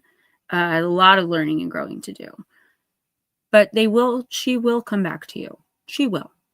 And I know you probably can't see that now with everything going on. Can I tell you, in my addiction, I barely spoke to my mother.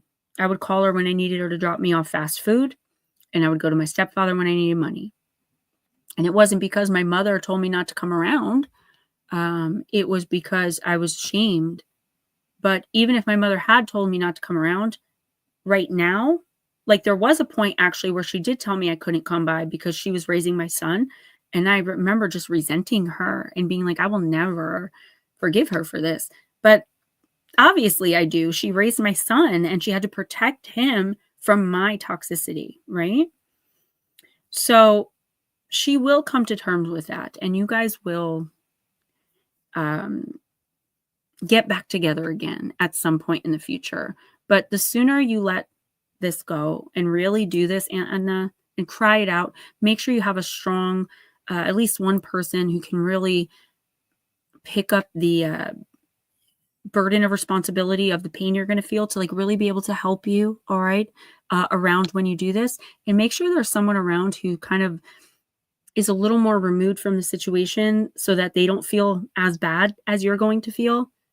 So they can say like, no, you're not calling. No, you're not calling. And like to be a little harsh, not unkind or cruel, just helping you to enforce this boundary. Good. I'm glad your eyes are open. I mean, you know, the only thing you can do now is pray. And please, please, I'm not saying forget this person. I'm not saying move on from them. I'm saying for right now, cut contact. That's why, because the universe is showing me you're ready to do that. Spiritually, you're ready because your spirit knows that down the line, you're going to be fine with this person. Your spirit knows that this was contracted for you to do probably a while ago and you just never did it. Like I said, there's a big risk of you not doing it now, but I'm telling you, you and she both will deal with so much more pain, misery, suffering, and heartache if you don't do this. And you have to be the one to do it. Melissa, what's up, girl? Welcome to Gemma's dungeon. Okay, who's next? Next is Darling Deb.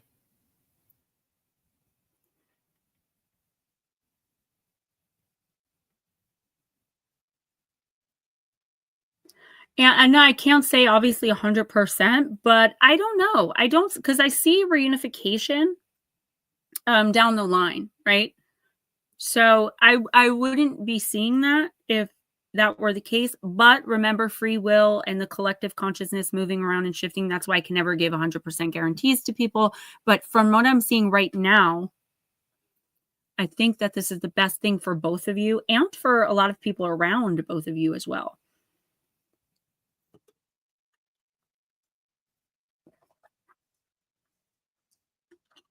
Thank you, Anna. Yes, Miss Melissa, my birthday is tomorrow. I'm going to be 23. 28. Okay, that's a little more believable. 42, guys.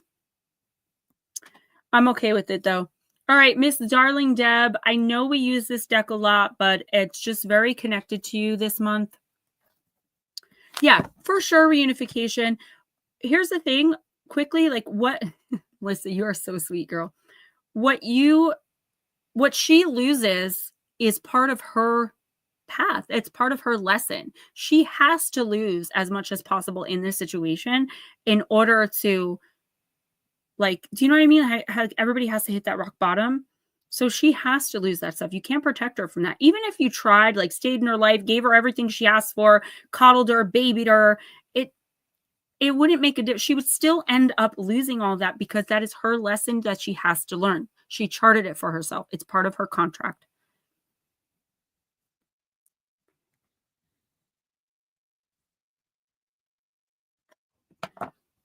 Thank you, guys.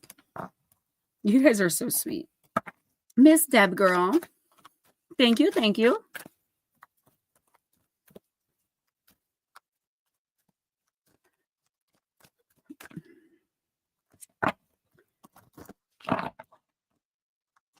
You can't see things when you're so enmeshed in them, right? Like it's so easy for me to pull this advice through, and it's so easy for spirit to give it because spirit understands emotions as concepts, not feeling them, right? I feel for you. I know that can't possibly be easy. You're going to do the right thing because you're a woman of grace and you're a woman of dignity. And I do feel like you're going to make the right decision to just let go for now. Deb, you got Dee Dee, the card of revenge. Oh, ruh-roh.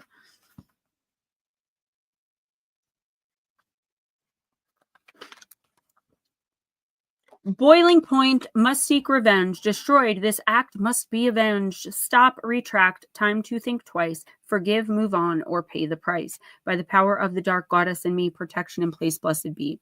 When they are beaten, some people will just give up or turn and walk away, but not you. You seek revenge, but right now it is getting to the point where it will consume you rather than give you the strength to rise above the actions of those who have wronged you. Deb, a broken heart will not mend by inflicting that pain onto others. It'll just remain broken for longer. Falsehoods spoken have left you realize are a knee-jerk reaction and will only make things worse. Dee Dee, who reigns over so many, asks you to think twice. Her acts of revenge backfired and she is warning you off doing the same. Take the high ground and remove yourself from a situation or relationship that will only shatter your dreams again. Be the better person. Forgive and move on. Show the world you are so much more than a victim of circumstance. Think about what you should do rather than what you want to do. Don't act in haste. Your partner's ex is on a warpath. Think through all your options before taking drastic actions. Tell someone how you really feel about a situation that's causing you sleepless nights. Negative behavior needs to be addressed. All right, Deb, this is a lot. Okay. I don't feel like you're like seeking revenge, like, wanting to go out and like slash tires. Okay. I know you're strong enough. Anna. So Deb, I know you're not like, sitting there plotting, but I do feel like you're thinking like the words I'm hearing is like this mother effer, like that's it. Like I'm going to show him how this feels, or her. I'm going to show this person how this feels, because two can play that game, right? Whatever it is. I just feel like this is just you venting. You're fed up in your spirit, and you're fed up in with a lot of things in life, right? But the universe is saying like revenge is the universe's job, or God's job, because I know you believe in God, right? That's not your job. All right. I hope you're here, Deb. Stephen, can you timestamp this? Because I don't know where she went. I think she said she's just listening. So No, she's here. She said she was okay. here. It's if you try to take revenge, thank you, Charlie, in this situation, it's like things are only going to be worse for you, right? I know you want this person possibly to feel, I'm sorry, Deb. So Michigan UFO, I have to check that from my phone. So I can check that, but I'm sure it did. If you donated, thank you so much. I usually check at the end of the night. I've got to find some way to like alert me on my computer, but I don't have that yet. But you guys are so sweet. I always get uncomfortable receiving gifts. So thank you. Okay, Deb, don't go after revenge. This person is going to put themselves through enough that they're going to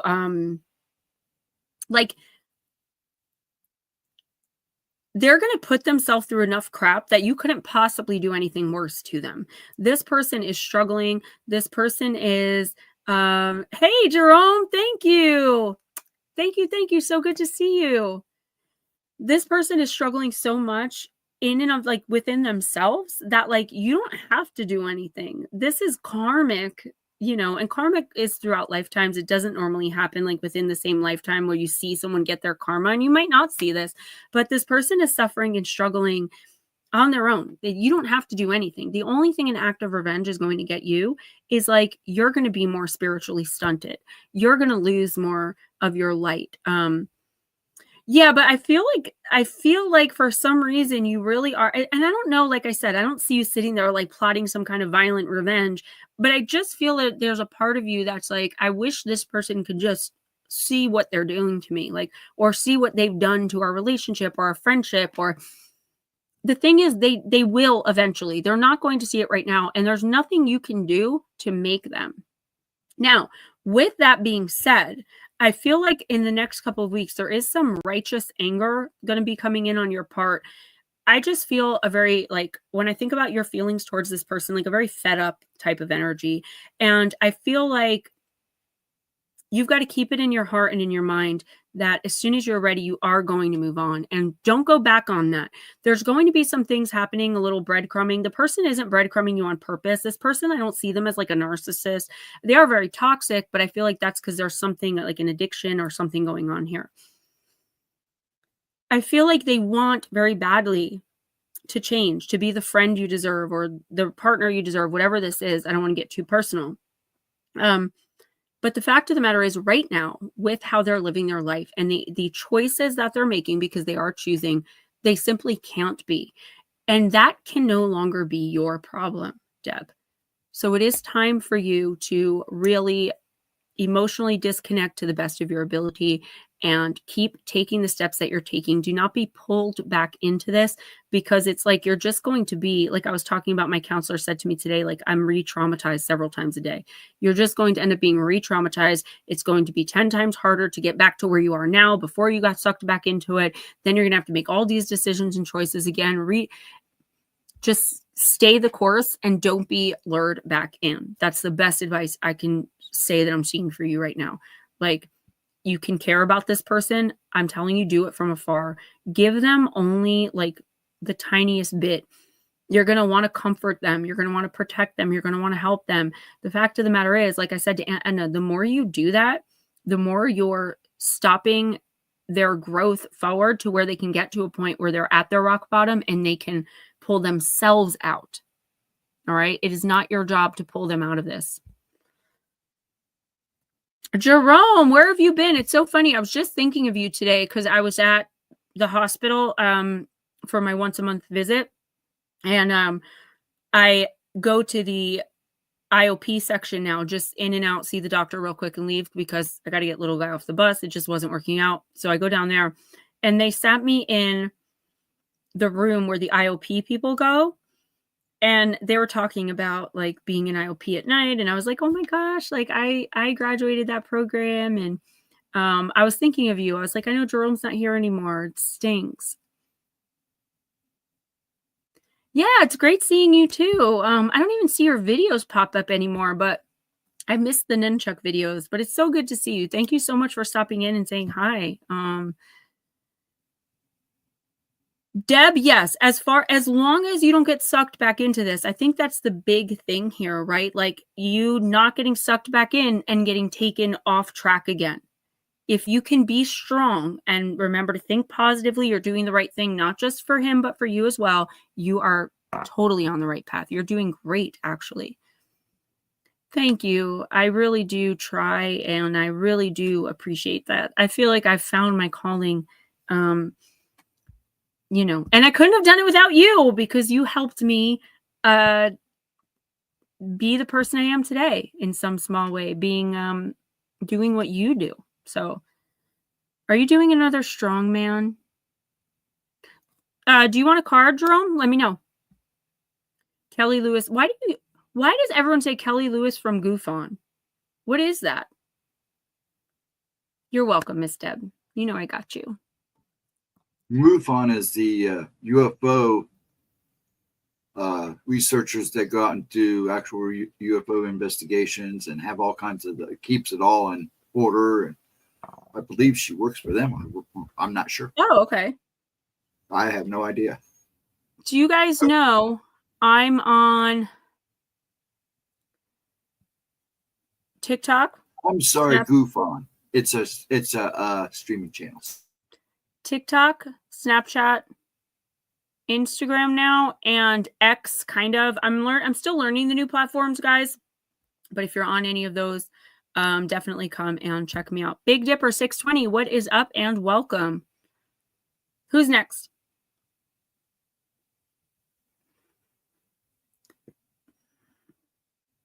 New England. No.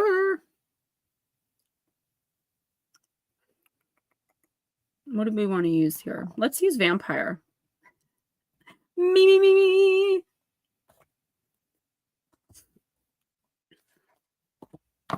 I hope Jules is doing good. Oh, I swear I didn't see you.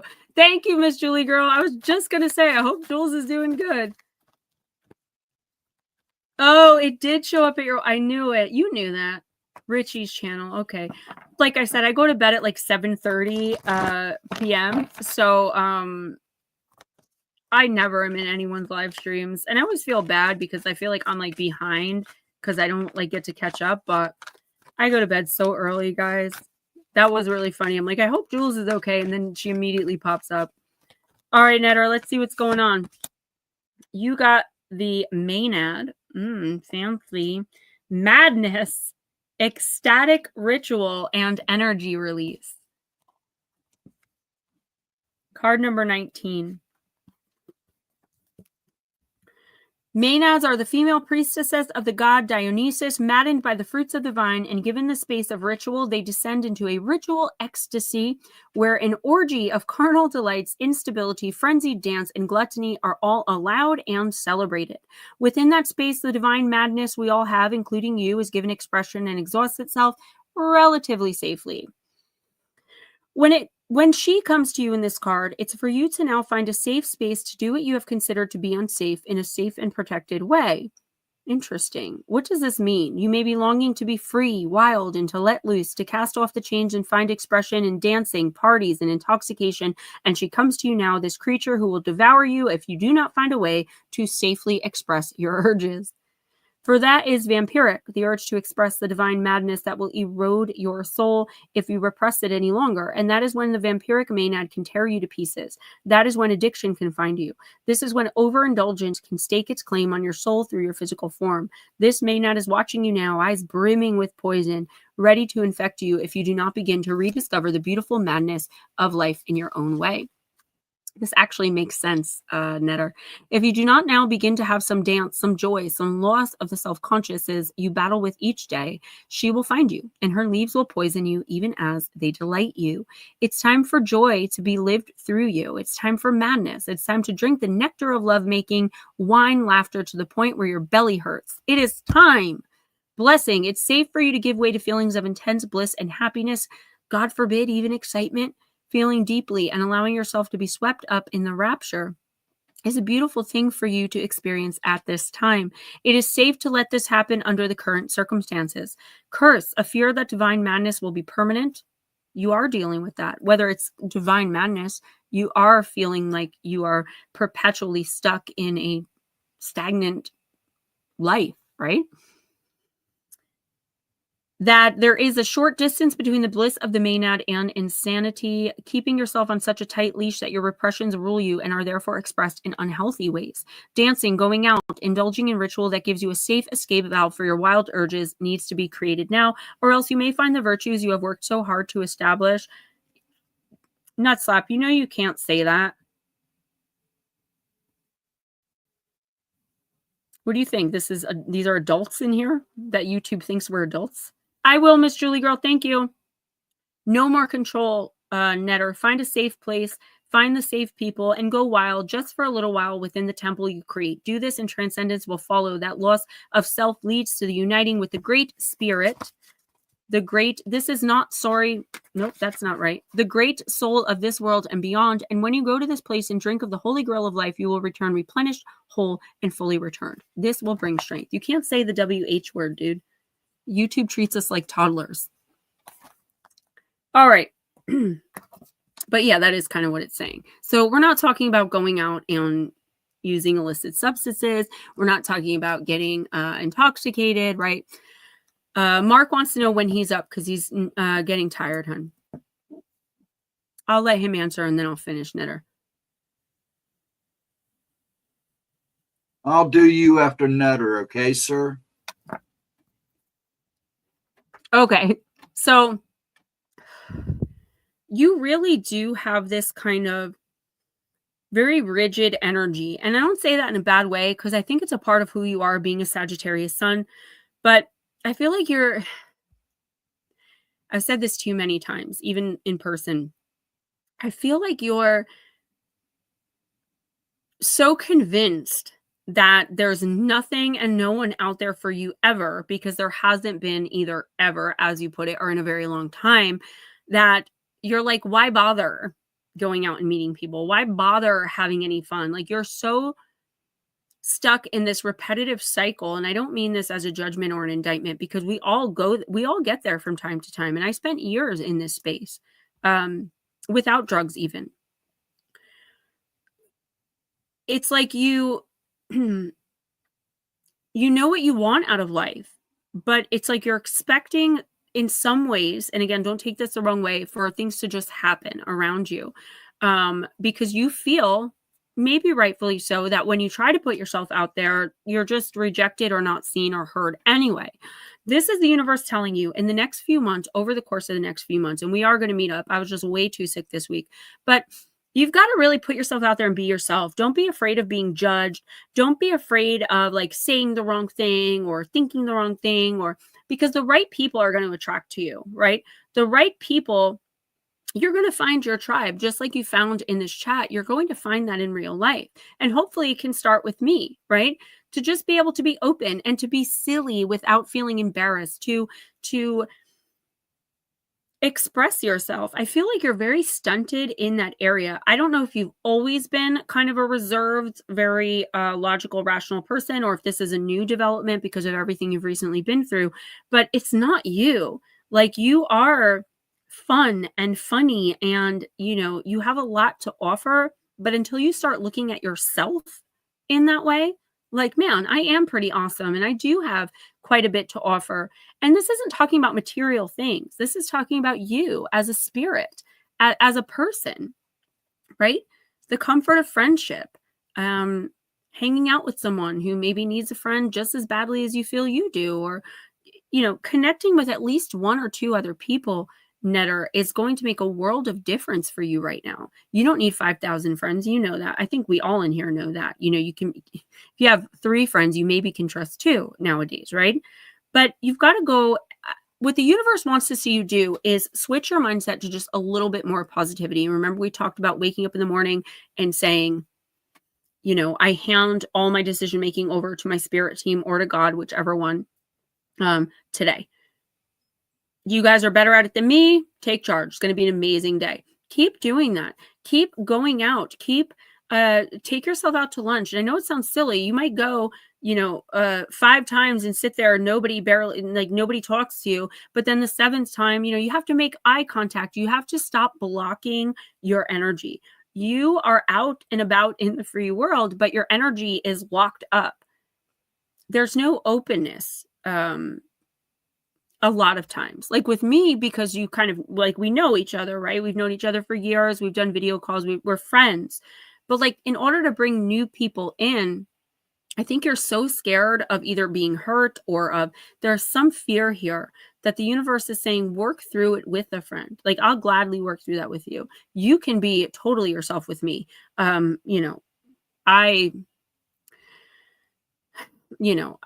was reading what you wrote. I don't judge people. I never place judgment. And if I do, like, I'll immediately correct myself, right? Like, why am I judging this person for that? But I almost never do, because like, who am I really? Like, the things I've done and said and the places I've been, like,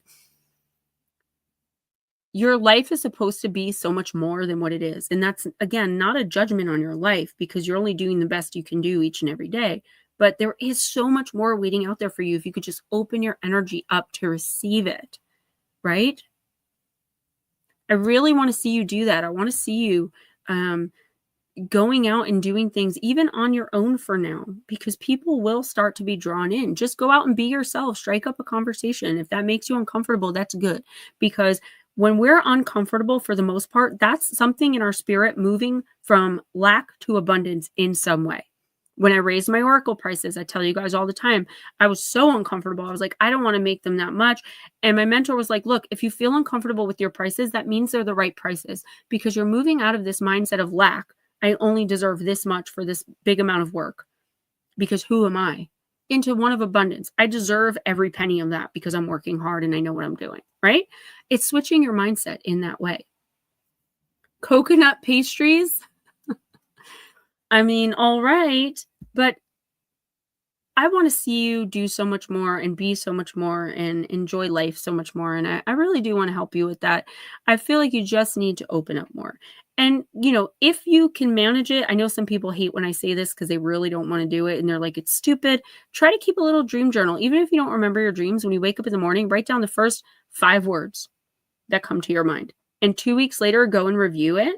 And you'll see it'll start to make sense about things going on in your life. You are divinely guided. All right. It's in your DNA to be spectacular and fabulous as you are. You just have to see yourself how I see you, how the world sees you, how your team sees you. You got this. We'll talk more about it. I'm going to read for Mark. Yeah, he was next anyways. So. Someone said something I just wanted to It's hard to be vulnerable after what life has handed me, but working on it gets better. It does. And I found for me, like just my personal experience, once I found like 1 or 2 people I could really open up to, that was it. I was back to being my normal self. But you guys know I can't be my normal self most of the time.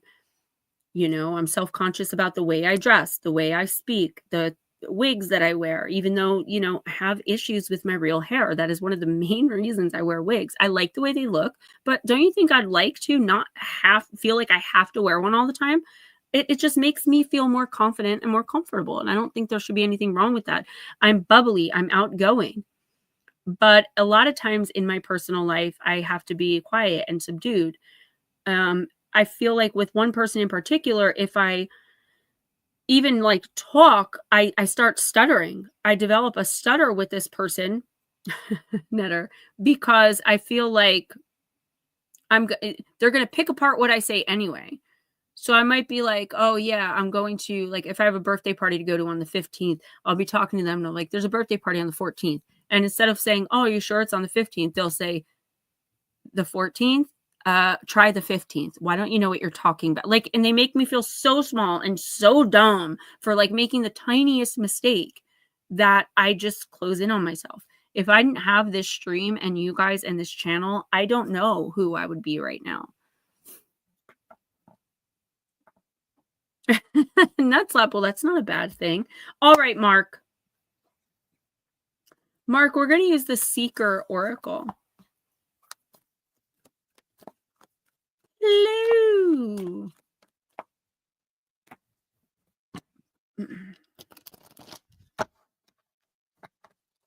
Thank you, Mark. I mean, I just feel more comfortable in them. I forgot to ask my doctor today about my B12 shots, which I do need, and I think they'll make a big difference. But, you know, you think the person, like this person knows what I go through with my real hair. You think even if they were lying, they would just once say, like, you look pretty or it looks nice. Instead, they tell me how unnatural it looks, how raggedy they look, how ridiculous I look. It's a head accessory. Exactly. Ooh, I'm going to be calling it that from now on.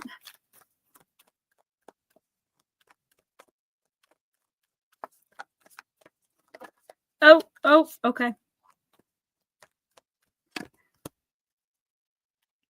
Beer batter. Not so black and white, Mark.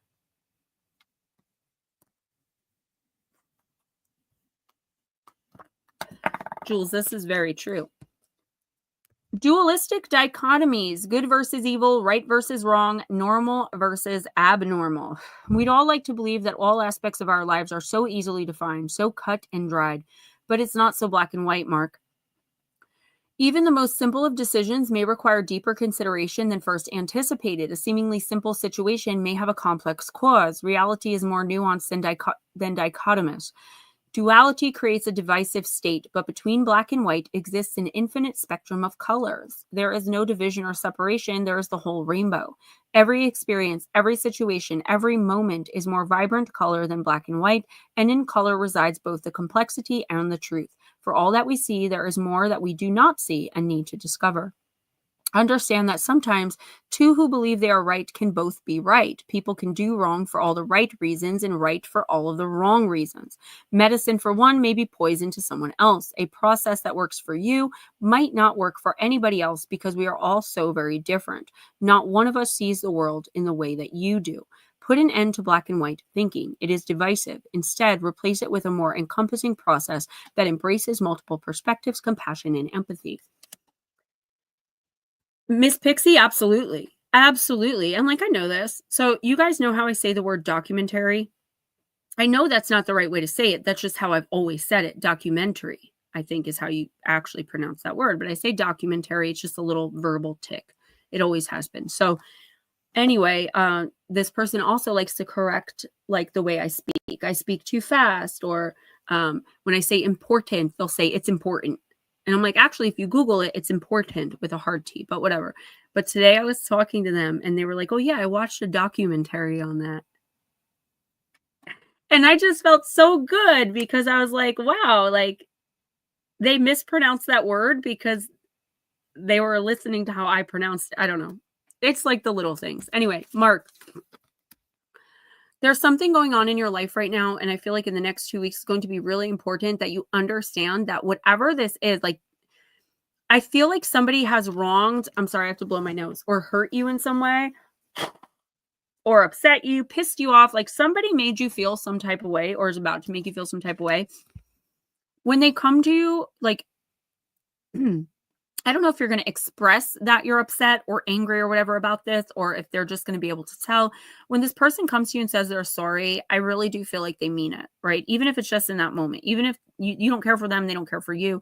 It's like this person really was trying to do something good or say something positive. And it's not that you mistook it. It's just that it didn't come out right. It didn't translate right. There's somebody around you right now that does have good intentions with you, but I feel like it's not being expressed properly because you're just not meant to have any kind of friendship or relationship with them. So don't take anything that's said in the next couple of weeks as like a personal attack, or if somebody like wrongs you and they say it was a mistake, but they're like your worst enemy in the world. I actually do think it's going to be a genuine mistake. I feel like in the next couple of weeks, you really have to, more so than usual, because I know you are a person who does this, but more so than usual, give grace. And I feel like this is a test of giving grace to people who normally you would feel like don't deserve it. Like this person's a complete a-hole all of the time, but in this one particular instance, they actually weren't trying to be. That way, you don't get caught up in this, like, you know, like, I don't want to say petty drama, but that's kind of what it could end up being. Also, if someone is trying to, and this is, if someone is just trying to get under your skin, I feel like it's going to be one or the other. If you really think this person is purposely trying to get under your skin or purposely wronging you, the best thing to do would to be like pretend that you understand, right? It's going to confuse them. They're not going to want to waste their energy on you anymore because they're not getting the desired reaction or result, which is you being angry, upset, vengeful. I just feel like somebody is it's weird because I feel on the one hand, somebody's definitely messing with you, right? Just trying to get that reaction. But on the other hand, I feel like someone is being very genuine, but you're taking it as though they're messing with you. So take this how it resonates in the next couple of weeks. And what I say is in either situation, offer grace. If someone apologizes, just accept it. You know, this person is not going to be a big part of your life anyway. And if someone's being an a-hole to you, just ignore it. Again, they're going to eventually get bored and go away. It's just about maintaining the broader and bigger message here is about maintaining your own personal peace because you're doing really well. You're vibrating really high. If you allow that peace to be disrupted, either by someone inadvertently doing something or by someone going out of their way because they're vibrating so low, they can't stand to see how high you vibrate. It's like at the end of the day, they're not losing anything. You are.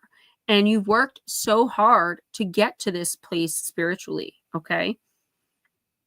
Don't sweat the small stuff. Don't let the little things get to you. I feel like in the next couple of weeks, you're at risk for that because you have this background stuff going on. You're not as focused, as upbeat and positive as you normally would be.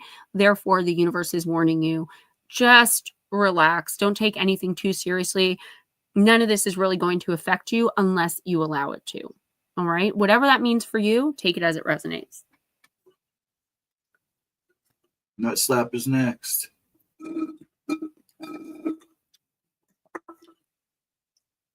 Nut slap. I found this meme and I don't know why it made me laugh so hard. It said, I like to use big words so that I can sound more photosynthesis. And as a writer, I just thought that was hilarious. You make fun of how I talk? Well, whatever. I see how you are. Yeah, Mark, I feel like that there's like a good chance for that disruption soon in the next couple of weeks. But I feel like you're going to be all right because you do like the binaural beats and the sound, the spiritual sound healing. And I feel like you're almost, no human is untouchable or impervious to being aggravated and agitated, but you're like so far above, again, not better or worse, but so far above where these people are, they're not even going to, they're not even a blip on your radar. So don't let them get under your skin. I feel like jealousy has a lot to do with what's going on here. Yeah, Michigan UFO. I thought it was hilarious. I don't know. I guess because I'm a book writer, I don't know. Words are kind of my thing, but I just thought it was so funny. And then there was the Credible Hulk, and it was like, you wouldn't like me when I'm angry because I always back up my rage with facts and credible sources. And it was like the Credible Hulk, and I was like, oh my god, that's me. Hey, Cliff, no problem. Hi, Paw Paw. It's me, Anthony. Hi, Anthony. Hello, little man. It's so funny. I was listening to J.D. Vance's, I have his audiobook, Hillbilly Elegy, and I'm on like chapter 3. But he was just saying today that, you know, kids call their grandparents all different types of things. You know, he's from Ohio. He's from Middletown, Ohio.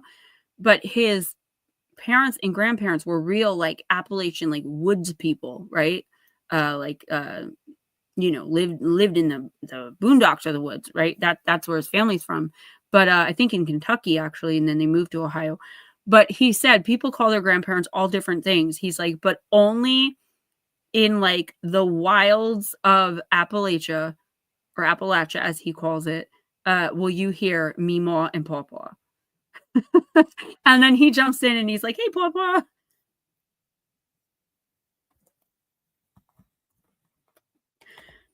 Nutslap, you got the Kelpie, card number 5.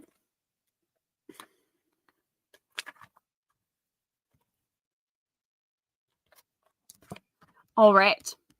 If you are given a warning, you should heed it. If someone shows you who they are, you should believe them.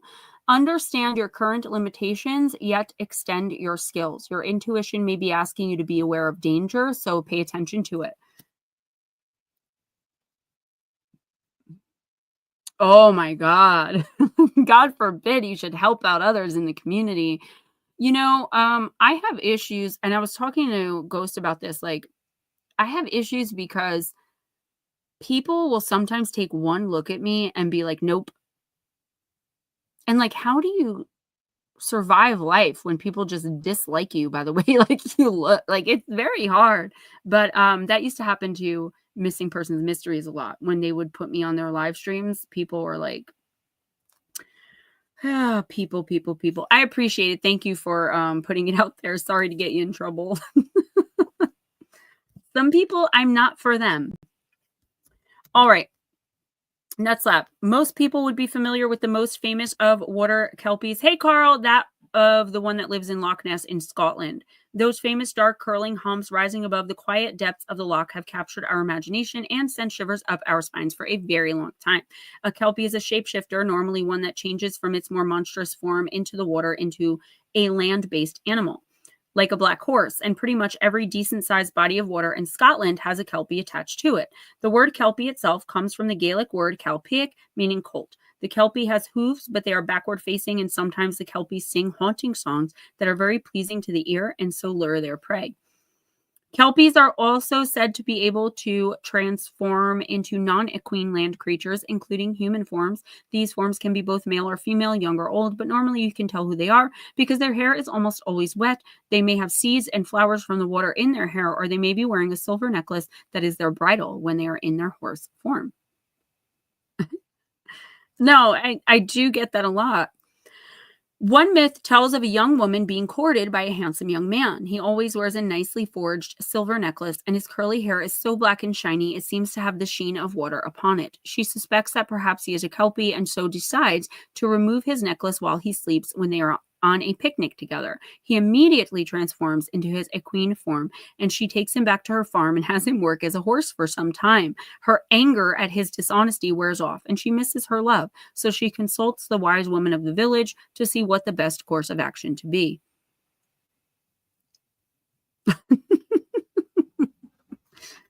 Evil cackle.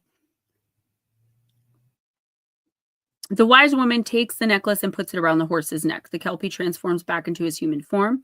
She asks the kelpie whether he wishes to be with the young woman or go back into the water. The kelpie says that he will stay in his human form, thus becoming mortal. If she agrees, she'll marry him. The young woman accepts him as her husband, and the kelpie stays in human form, giving up his immortality.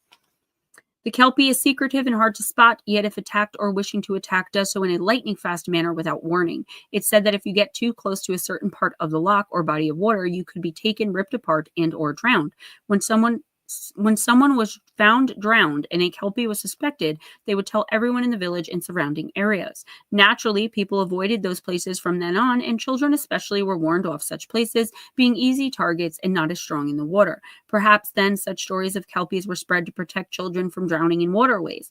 We know that drownings can happen quickly and silently, especially where the shoreline is uneven and the current strong. Many of these places have marsh and bog where it's easy to lose secure footing. Kelpies, although revered and considered to be beautiful, were to be avoided if possible. Thank you, Miss Julie Girl. They were the embodiment of danger and the unknown inherent in the depths of water, and a reminder that we humans can lose our lives quickly if we don't pay the situation enough respect. Your plant companion, Nutslop, is Water Crowfoot, and your crystal companion is Morion. I'm sure I've looked that up many times when I pulled this card, but I don't remember what it is. So you guys are so sweet. Thank you so much.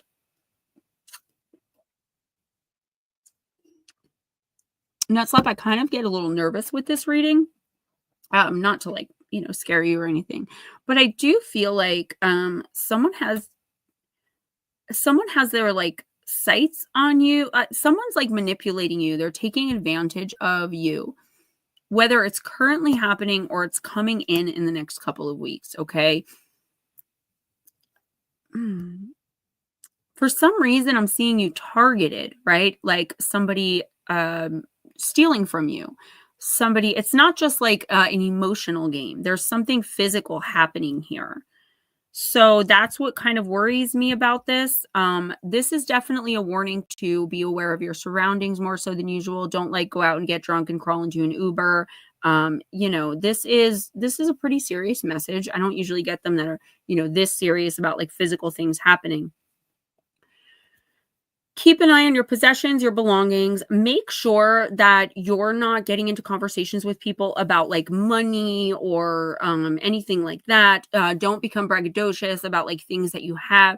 I feel like for some reason you're going to, I see you something sitting at a bar and you start talking to the guy next to you and, you're just having a few drinks and he's having a few drinks. Y'all are just BSing, chit-chatting. But this person then targets you.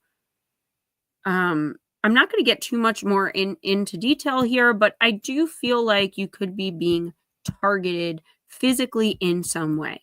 Now, as far as emotionally, mentally, there could be some toxicity, manipulation from someone coming in from your past or someone you're about to meet, seems a little too good to be true in some areas. So someone offering you a job, somebody you're romantically interested in. Pay really close attention to your intuition. I know you hate when I say the heart is the biggest deceiver, but in a lot of cases it is. And I feel like if you followed your heart, you'd end up in a very toxic relationship with a very manipulative, terrible human being. Be on your guard physically, mentally, emotionally, spiritually, and psychically in the next 2 weeks because you are under some sort of attack. Again, it doesn't have to be physical, but I am seeing you being targeted. I don't really know how else to say it. Don't trust anyone very easily, okay, for sure. And I don't think you do easily trust people, but I feel like for some reason you're going to want to trust this person or these people. I think because what they're offering you or what they're saying to you, you really hope is true. But you'll know deep down that it's not, and therefore can make the decision to just stay away from them altogether. Who's next? Next is I'm sorry. Diane Boss, are you still here, Ron? Diane, let us know if you're still here, sweetie. And go ahead. Thank you, Cliff. It's tomorrow, but we're doing our celebration tonight. If we'll go ahead and do Pixie until she answers. Okay. Miss Pixie, I'm going to use the Fairy Forest.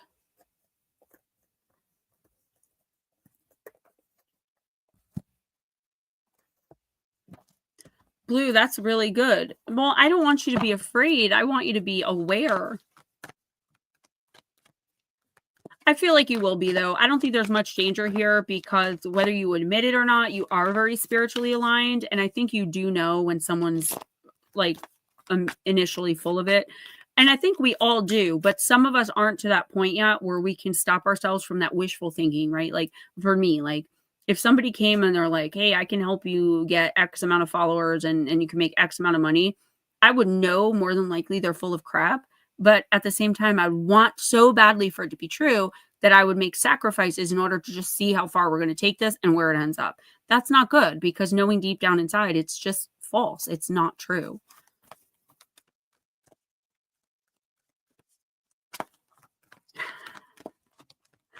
I was just thinking something in my head. I'm not going to. Whoa. All right. One card, please. Thank you.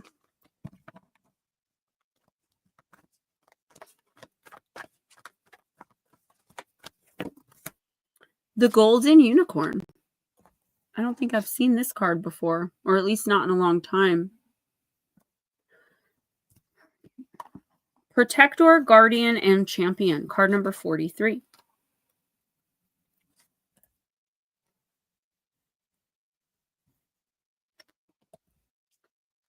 Everyone deserves to have another person in their life to whom they can turn for protection and care. Laura, when this card comes for you, the Golden Unicorn is showing you the path to a person, advisor, or mentor who will assist you through the challenges you are now facing. When the Golden Unicorn appears, it is a beacon of hope, for with the right guidance, what seems to be impossible can be achieved, and you will no longer feel so raw, vulnerable, or unable to go on.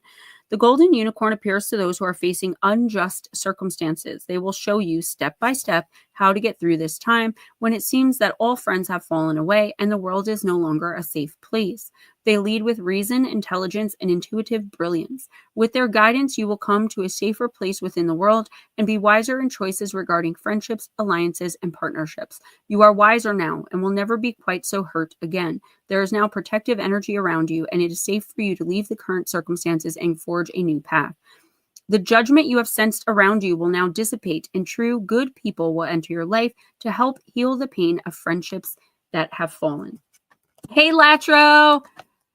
Yeah, I like it already too. Yeah, nuts up. Same. It's like, well, but for me, it's like I'm holding out for that like 0.00001% that it might actually work out. Thank you, Miss Kelly. I am having a great time. I love spending time with you guys. Makes my day tomorrow so much more special.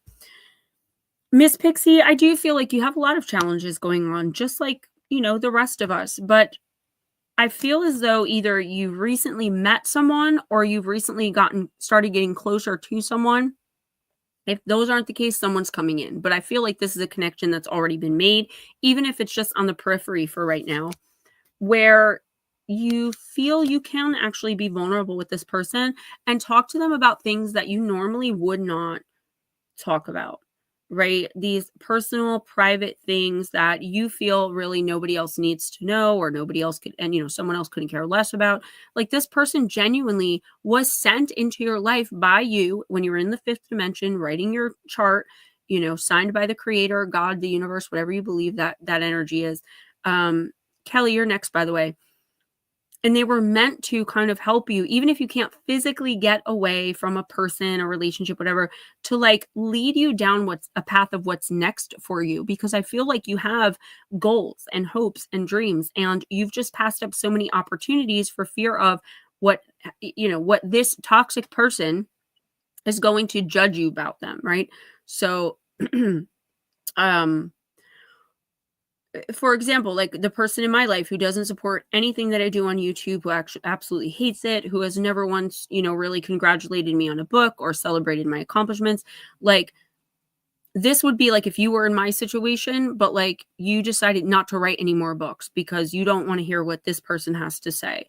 So this person that's coming in would like help you take that step of vulnerability and openness to understand you don't need to seek validation from anybody in your life, particularly if the person's toxic. This person really is kind of like a soulmate, like an angel, not an actual angel, but you know what I mean? Like one of those earth angels that's just really is a pure heart, a pure-hearted person who genuinely not only has the want to help you through a really tough time and help you move forward through and in something, but who feels like it's kind of like they feel the connection that they're meant to do this because someone's done it for them. So if you're feeling a very close connection to somebody in the coming weeks. It could be somebody you've known for a long time, but you've just never connected in this way with them. Or it could be someone new coming in. Let someone else guide you. Like, don't be afraid to open up. You're going to, thank you, Johnny. Thank you, everyone. You're the type of person you can tell when someone's full of it from the minute you meet them, right? And maybe it takes a little time with certain people because they have their BS down pat or whatever, but you always know. So I feel like when you don't get that feeling with this person, open up, be vulnerable, okay? And allow yourself to be led. You don't always have to be the one giving and doing and sacrificing.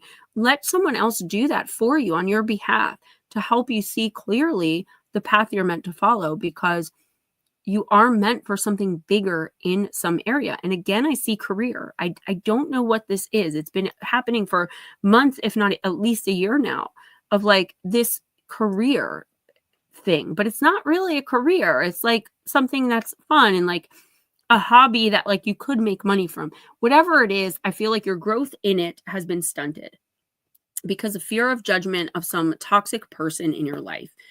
Let this person, doesn't mean you have to open up and be vulnerable with everyone, but it means there is someone here that is willing, ready, and able to help you see clearly where you're meant to go next. And I really, really hope that you latch onto this opportunity for all your worth, because it's a beautiful thing. You're meant for so much more. And that's not to demean who you are now and what you're doing now in your life now. It just means your light and your energy is so big and bright and beautiful to be out there helping others, which I feel like you get this insecure feeling of, like I get, where I'm like, who am I? You know, but I get that feeling because one, I'm a human being, but two, more so because I always have someone in my ear telling me that I'm nobody, that I have no right to try and help others, or, you know, and I feel like you understand that. Don't let this person pass you by. Trust them. They really do have your best interests at heart. Who's next? You just told them. Yeah, but I don't remember. Kelly? Okay.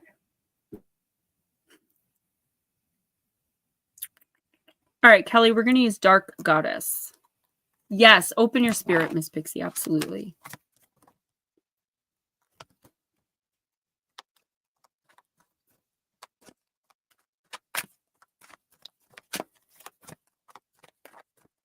You're welcome, Miss Pixie. Thank you.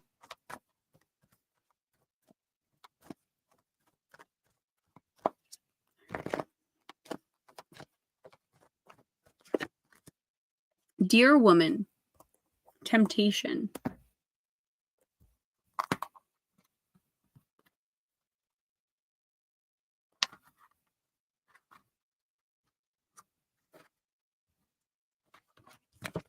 Kelly, a temptress loves temptation, sin, seduction lures, innocence in. Fooled be not by woodland mist. Take heed, wise up, it's time to resist. By the power of the dark goddess in me, protection in place blessed be. Lead us not into temptation. To that dear woman would softly whisper, why not? And beckon you to her all the same. Sometimes a lesson must be fully experienced in order to be understood. You are being tempted to try something you normally would steer clear of, perhaps an affair, a risky business venture, or even to indulge in activities that pose a health risk. There's an innocence in the way you watch this is happening. No, there's an innocence in the way in which this is happening, but that simply masks how close you are to the edge of the woods from which this beautiful goddess calls. Only you can know if answering her will be wise. If you decide to walk into the woods to give in to temptation, then be sure to take precautions. Let someone know what you're doing in advance. Be prepared to take responsibility when you can no longer see the forest for the trees, or you may have to find your own way out. The chance to make a quick buck presents itself. You have feelings for another. Some things are better left alone. Someone is trying to drag you back. Stay on the right side of the law. Seek help for a relapse. Don't lend money on a whim. If something looks too good to be true, that's because it is. Good night, Miss Pixie Girl. Love you. Thank you. Okay, Kelly, so there is some temptation here, and I feel like there could be someone from your past, so an ex-boss, an ex-lover, an ex-friend, a family member you kind of cut off. You stopped your relationship or you stopped communication with this person for a reason. Okay, it was very concerted effort to do so. It wasn't like you just fell out of touch with them. You put an end to whatever the relationship or situation was on purpose to protect yourself because it was no longer working for you. Do not be breadcrumbed, manipulated, or anything like that back into whatever this is. It doesn't matter how good it sounds, how good the person looks, how good the opportunity looks, how, none of that matters. This is not for you. Period. So keep that in mind in the coming couple of weeks. I would say 2 to 4 weeks is the energy of this. Now, I also feel like you're being given the opportunity or being offered something that it's like, I'm getting this feeling of like, well, this sounds a little bit, well, there's more. This sounds a little bit shady, or like, I'm not really sure about this. If you get an opportunity or like an offer that's coming in the next few weeks, like make sure you read all of the fine print in a contract or in a document, right? Don't just sign anything. I feel like you have the right to ask questions. If somebody in any situation, in any circumstance in the next 2 to 4 weeks, it refuses to answer your very reasonable, logical, and rational questions about something, that means that they're lying about something. They're hiding something from you. So you are being manipulated into doing something here because you don't want to ask questions because you don't want to seem rude. You don't want to ask questions because you don't want to stir the pot. Or maybe it's a job offer you're getting and you don't want to ask questions because you don't want them to think you're pushy and then not give you the job that you desperately need. Like, ask questions. I don't know how this is going to resonate, but it is going to be very, very important in the coming weeks. Again, as far as someone from your past, that is where they belong. Okay? Stay strong in that situation because you're just going to be dragged back into something very, very toxic. And who the hell needs that? If you're in a committed relationship, I'm not saying your partner is cheating on you, but I would say beware of third-party situations. So that's you being tempted to be with someone else and then instantly regretting it, your partner possibly cheating on you, or them having the opportunity to do so. So watch who you bring around if that's the case. Carly, are you here, honey? Guys, I got to go off camera for a second. I'll be right back. Okay. She'll be back. Carly, are you here? Hello, Eris. So if Carly doesn't answer, can't read my own writing. Michigan, if you're still here, Wayne and Michelle, we'll do you next. If you would like one, please let us know. And then Melissa Nicole, are you still here? And then Jules. And then Baby Dragon, Black Dragon, and that's pretty much it. And then whatever she misses and whatever she decides.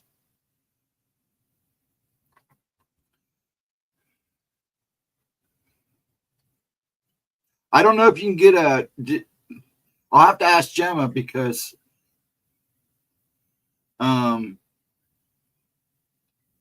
I don't know what the deal is between you. Miss Eris, thank you for coming in and wishing me happy birthday. I'm sorry you can't stay. You can definitely get a timestamp, but you just have to I'll do it for you this week, but just remember they're paid from now on. Come back and check the comments for your timestamp. Thank you for the birthday wishes. My nose is really bothering me. I had to put some saline in there. Oh, okay. I'm sorry. I didn't mean to interrupt you. No, you didn't interrupt me. That's fine. Go ahead and do Michelle and Wayne. All right. We'll do Miss Carly's Michelle not first. answering right now, so. Okay. All right, Miss Michelle. We're going to use Aether Creatures.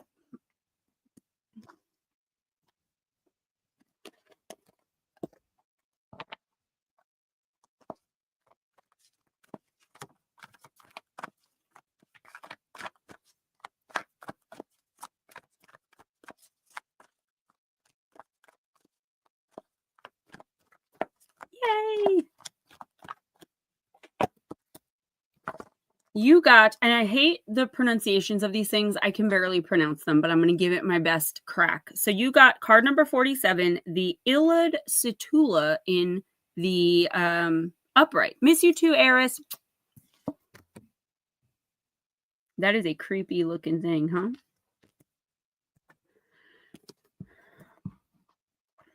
Thank you, Black Dragon. All right, 47. Illud Setula in the upright.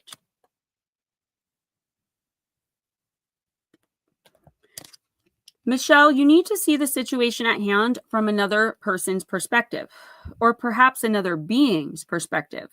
When the Setula appears, it is quite common that the perspective you need to step into and experience is the perspective of the other person / being involved. In order to see the full truth, to do the right thing or make the right decision, and before judging someone, you must understand this person's experiences, challenges, thought processes, etc.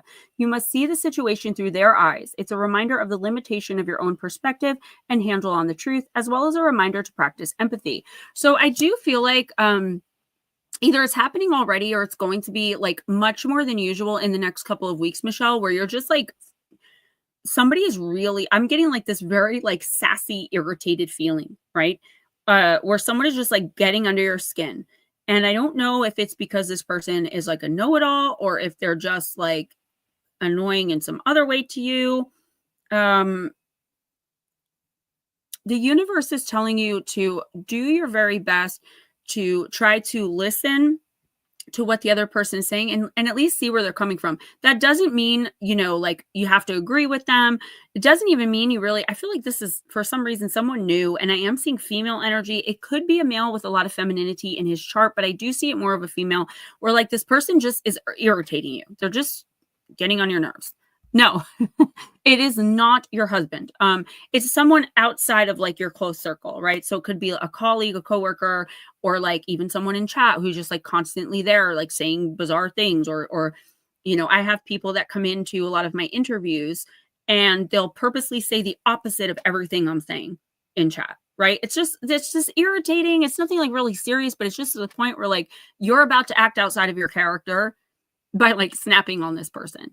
I feel like this person, and this has nothing to do with you, but it's like this person is just really seeking validation. I feel like it's coming from a place of like this person either admires you, admires something that you do. And again, this doesn't mean you have to befriend this person or even that you have to tolerate them or keep them around. The universe is just trying to make sure that you don't turn around and like backhand somebody. Like that's the energy I'm getting is like, if you can understand that maybe like the person, you know, is trying to befriend you, this could also be like a, I don't want to say stalker situation because that's a little intense for what it is that I'm seeing. It could just be someone that like, maybe you're receiving multiple emails from them, or maybe they're trying to meet up with you in person and you it's weird. There's some very weird vibe off this person. I feel like if you could just try to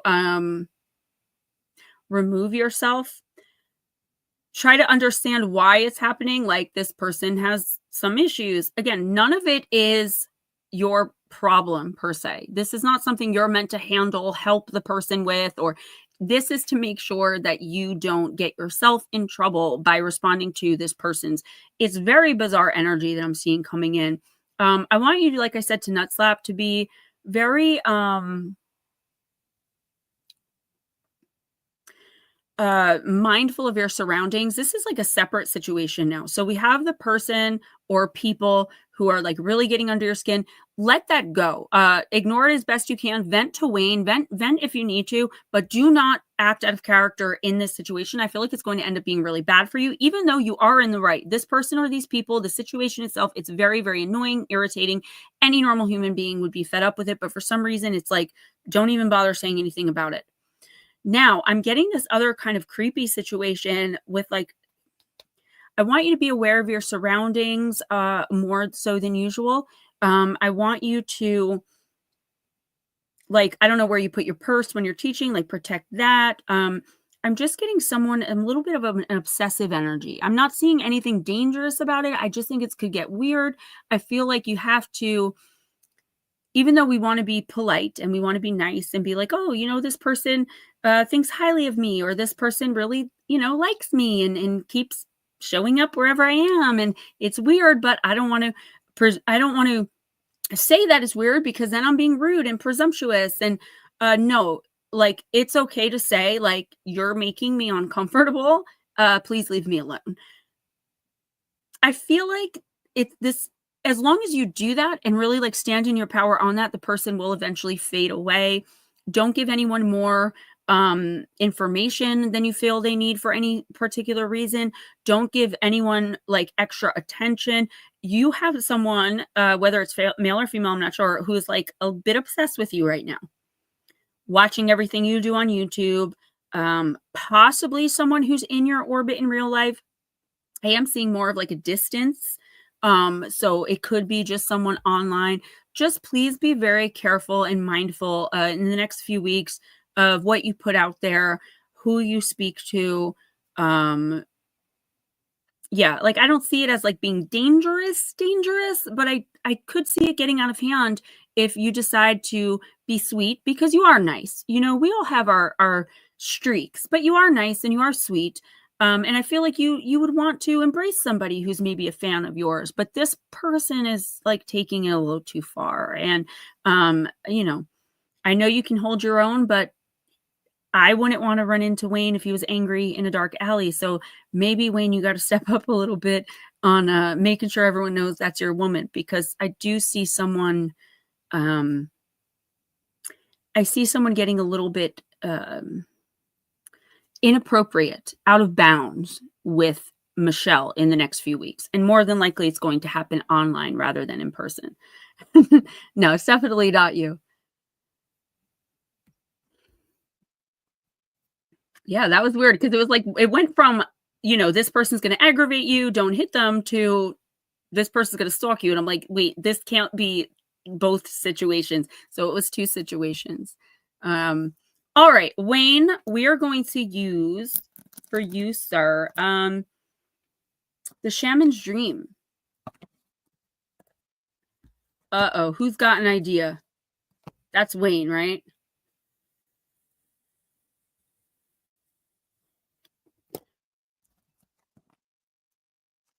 You guys are so funny. What happened? I see it. I see it. I just see someone being very like infatuated. And again, it goes beyond just like being friendly or being nice. But I feel like I understand this situation very well, right?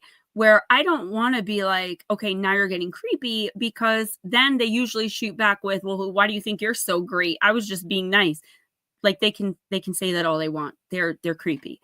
And I do feel like they're creepy. So just, you know, be your usual beautiful, pleasant, and polite self, but make sure that you enforce boundaries more so than you normally would this week.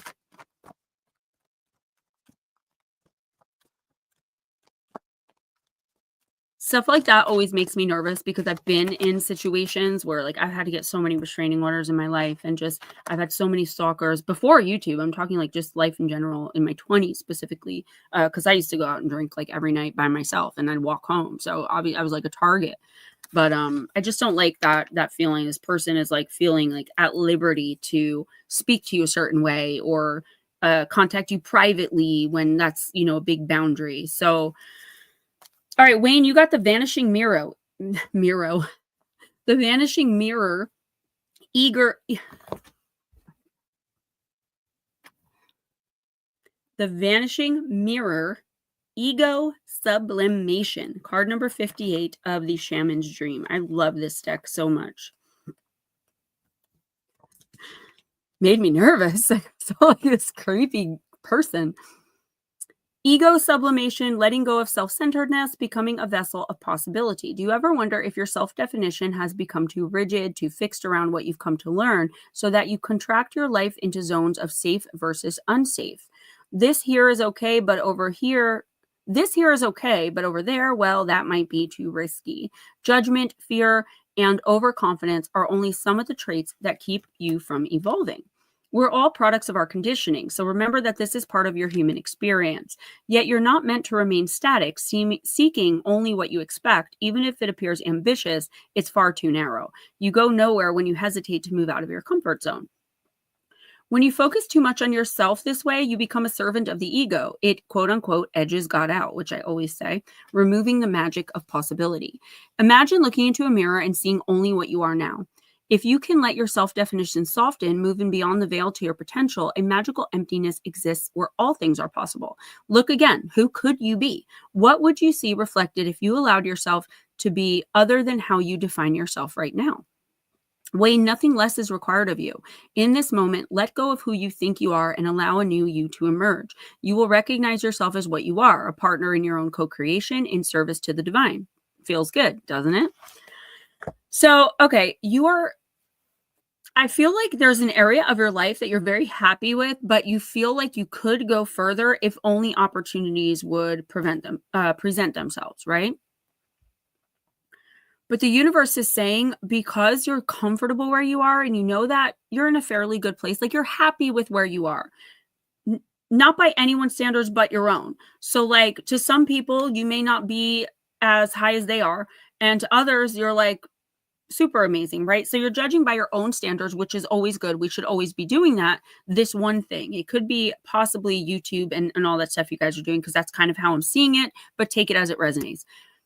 The universe is saying opportunities for you to grow in a major way are going to be coming in over the course of the next 6 months, but not if you're not willing to step outside of your comfort zone of what's known, like trying new things, maybe new platforms.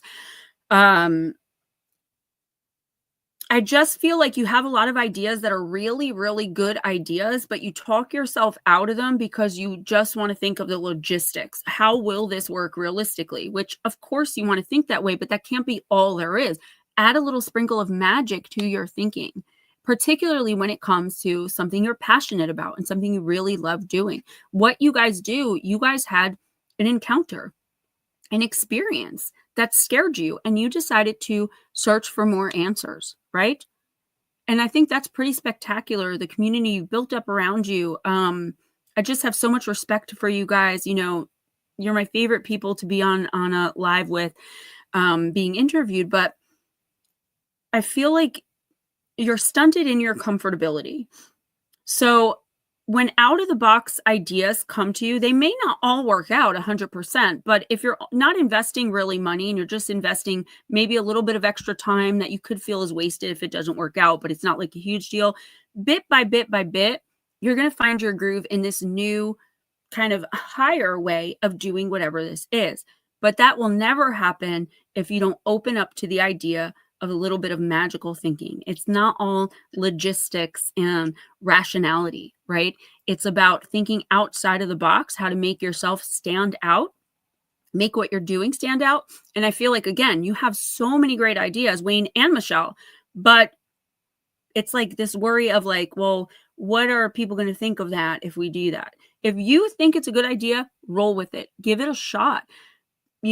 Invest in it. If it doesn't work out, it doesn't work out. You're not going to go overboard with any of these ideas, but you can't stay right where you are in your comfort zone, because you're never going to evolve that way in this or anything else. And I don't think it's ego, like, look at me, how great I am. It's just ego. Our ego controls our fear, really, telling us like, whoa, don't branch out over there. What if people don't like that? No, stay over here. That's what ego is. And I think that overtakes a lot of your really great ideas or some really great opportunities that are going to be coming in the next 6 months. Who's next?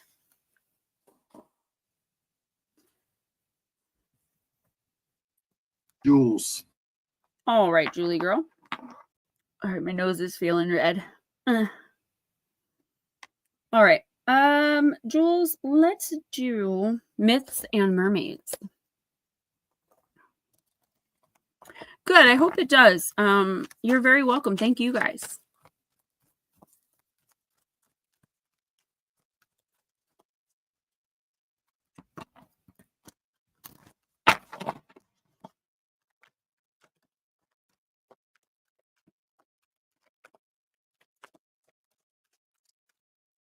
Yeah, you know, I always say that too, Jules. I'm like, listen, I don't flirt. I'm just nice. It's not my fault if everything I say sounds like hot butter sliding down a tortilla. You know? It was that meme. I love that meme. I've taken that as my own anthem.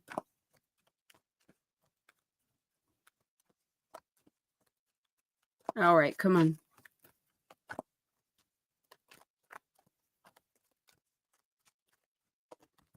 Miss Jules, you got trilobites, card number 44.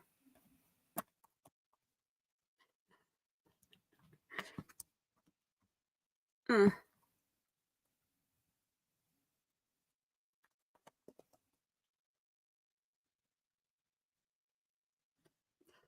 All right, Jules. Oh, you're so welcome, Michelle. Thank you guys for coming in and hanging out with us for my B-Day celebration. I love it. I do appreciate it. Jules, Rome was not built in just one day, nor fossils formed in one season. Timeless concepts oft take time to convey. Without doubt, that provides us good reason to slow down, sit back, meditate, and delay. Take stock of all the words we ought to say, and weigh all the oaths and debts to repay, thus avoiding irrevocable treason. That was a mouthful.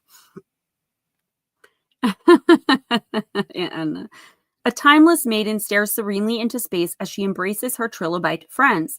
Shielded by the ancient creature, she is a symbol of ageless beauty and utmost patience. This is a girl who knows how to wait.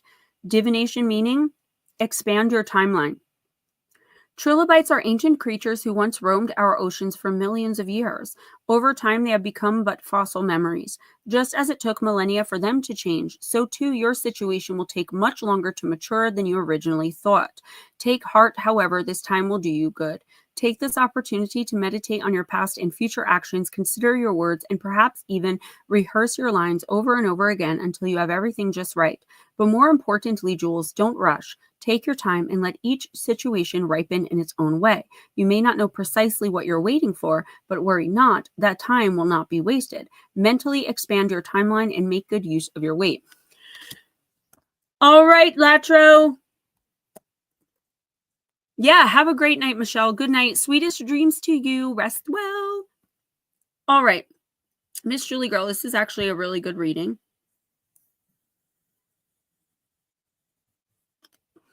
I do love that accent blue. All right. There's something I feel like you're expecting, not because you have like an expectation of this thing. That makes a lot of sense, Gemma. There's something here that I feel like you're expecting because you've been either working towards it, or you paid for something, or you made a deal with somebody. There's something here that you're depending on, or just really looking forward to receiving, to doing. There's something here. The universe is saying there's going to be major delays in whatever this is, and it may not come the way you expect it. So, for example, say you're waiting to hear back about this great, amazing job. You might have to wait, instead of 2 weeks, 8 weeks, and then you don't get the job anyway. But because you didn't get that job, 5 weeks from then, an even better job is going to fall into your lap. You know what I'm saying? Everything you're waiting for right now that you may feel very impatient to receive, and rightfully so, because I feel like there are some of these things you've been waiting for a long time. This is definitely more than one thing. It's like you feel like nothing is like coming to fruition, right? Like you're waiting on this, it's taking forever. You're waiting on that, it's getting delayed. You're waiting on this person, they're not showing up. There are reasons for all of these delays and everything that's going on in your life. I feel like some of these things are taking extra time to mature. That's going to be really hard because I feel like you're really depending on something or someone here, at least in one of these things. And it's several things, which normally I don't see. I normally see like one delay and, kind of deal with it and move through it. But this is a couple, Jules. The universe is saying, don't quit, don't give up, don't stop working, and don't stop looking forward to these things. Because one way or another, as long as you keep your energy focused towards these things and remain as positive as possible, it's all going to come like much further down the road. And I wouldn't say like years, I'd say a few extra months, but in a much bigger, brighter, more magical way, like better than like the best you could have hoped for in each one of these situations. Now, this is a very simple reading, but it is one that I feel is important because when things don't work out as they're expected to, because I do feel like at least one of these situations is like, it was supposed to happen by this date. So why is it not happening? It's like, yeah, that can be really, really frustrating. And we can start getting discouraged, stop taking chances, stop trusting people, stop having faith. This is you just remembering that the universe moves as it moves, and you are going to be receiving everything you expected, you worked for, you were promised, just in much bigger and better ways a little bit further down the line.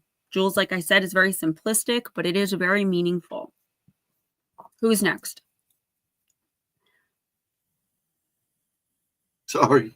Do baby dragon, and then black dragon. Then what's left are people that Okay. are being covered. So, and Okay, then so how many of those do we have? I don't know. It depends on who wants them.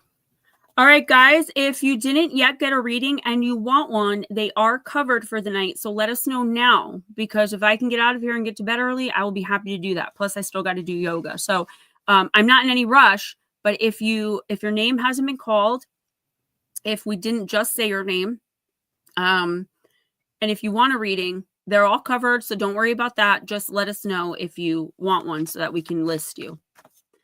All right, baby dragon, I'm using wisdom of the house of night.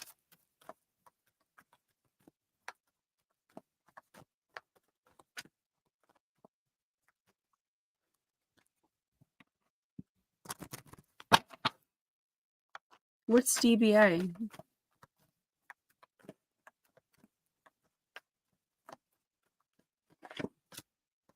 Playful.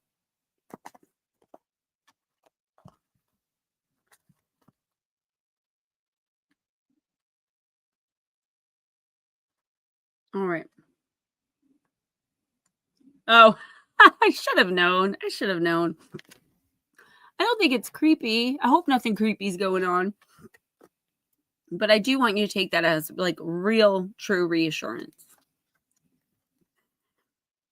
Baby dragon, my child, life is not always so serious. Choosing this symbol means it's time to lighten up and be a little playful. No matter what you are asking about, this is the time to have a sense of humor. Smile and go do something fun. Life has a way of answering all questions when you're not looking. Wouldn't it be better if you were enjoying your life rather than just sitting around waiting for what you want to happen to happen?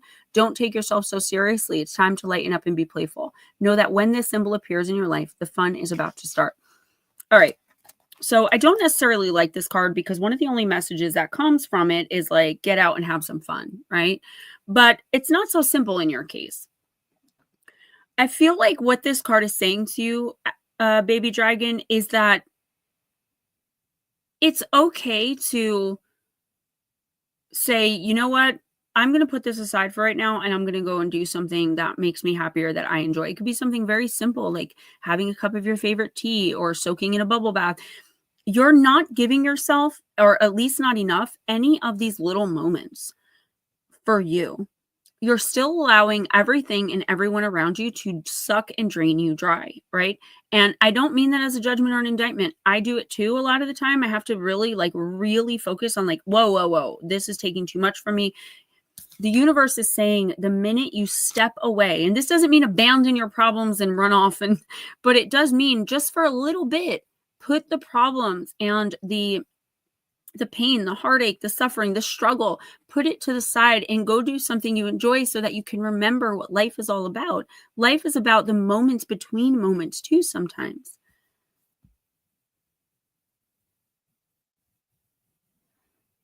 Huh? No. I was actually, my lipstick is matte and I didn't put gloss on and my lip is peeling, so I was biting it. If that's what you mean. Baby dragon, the moments between the moments. So it's not always about the big things, right? Really just setting out to fix everything all at once because you feel like all of these burdens are on your shoulder. And I know you're suffering, and I know you're struggling, and all of us are in our own ways. But if you have to just lean on yourself, honey. You have to do these things not only for you, but for the people who depend on you. Because if you get burnt out, you're going to get to a point where you really just, I can't take anymore. I'm done. Not because you want to be, but because you feel like you have no choice. You cannot focus any more energy. You can't give anything more to this situation, to this person, to these situations or people. Baby dragon, please remember throughout the day that you are human too. Okay. And there's only so much you can do. So if you've done everything you can in a certain situation, walk away, give it to God or the universe, creator, whatever you call that. All right. And remember that you're not alone. Okay. You have your spirit team with you. Give it to them. Anything to get it off your shoulders just for a little while. In the next couple of weeks, really leaving things to the side and taking a break when it's overwhelming you is so incredibly important, because you are so close to burnout. And if you burn out, then you have to worry about the people you love, because you really are running like a one-woman show, which sometimes we have to do that. And sometimes it sucks and it's overwhelming, but don't allow yourself to become overwhelmed. Step away for 5 minutes to go get some fresh air, to watch a bird outside your window. It's these moments between moments that you're missing every day. And that's why it seems as though everything is going wrong and life is just flying by you. It seems that way because you're not allowing yourself. And again, no judgment or indictment. It's not an easy thing to do. That's why the universe is reminding you of it. You're not allowing yourself these tiny moments to just take a breath and remember that the weight of all this is not on your shoulders. It's out there in the universe, for the universe to also work with you to find a solution to work through. All right. You have to start giving some of this to, again, God, creator, universe, whatever you call it, your spirit team, and take those moments, steal those moments if you have to for yourself. I don't see you really having to. You need to just put your foot down and say, nope, I'm going to take a bubble bath. Stay away from the bathroom door. Or like, nope, I'm going for a ride out into the country. I'm going to get me a Dunkin' and I'm not coming back for a couple hours. See ya. And not allowing anyone to talk you out of that or guilt you or manipulate you out of that. It's your right as a human being, as a spiritual being living as a human life, a human experience, to have these moments. We all deserve them. Who's next? Oh, Aunt Edna, thank you.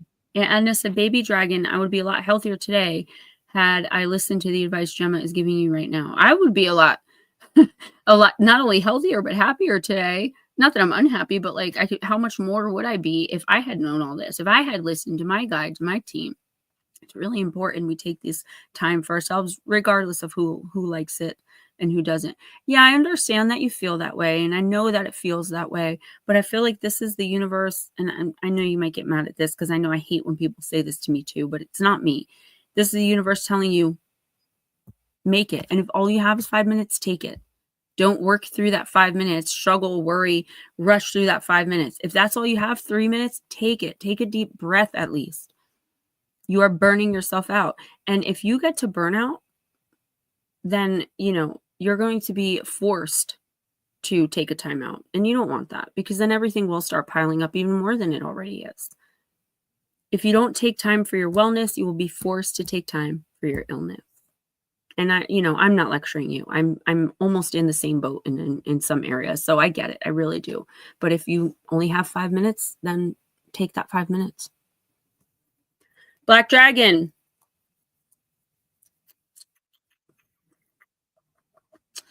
Let's do, what's this? Magic of You.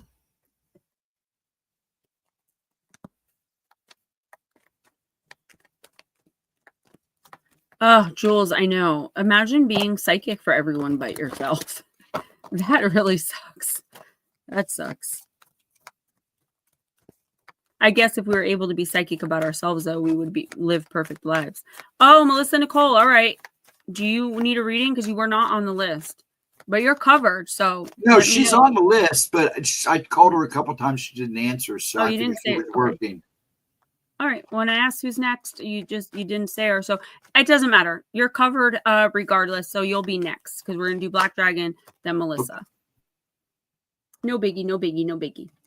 Black Dragon, you got Ionia, card number 8. Everything in perfect balance. And we did call her a couple times, yes. But I think you said you were working, so... no big deal. Yeah, no, it's okay. I didn't mean to, like, I want to know how many more I have. That's all.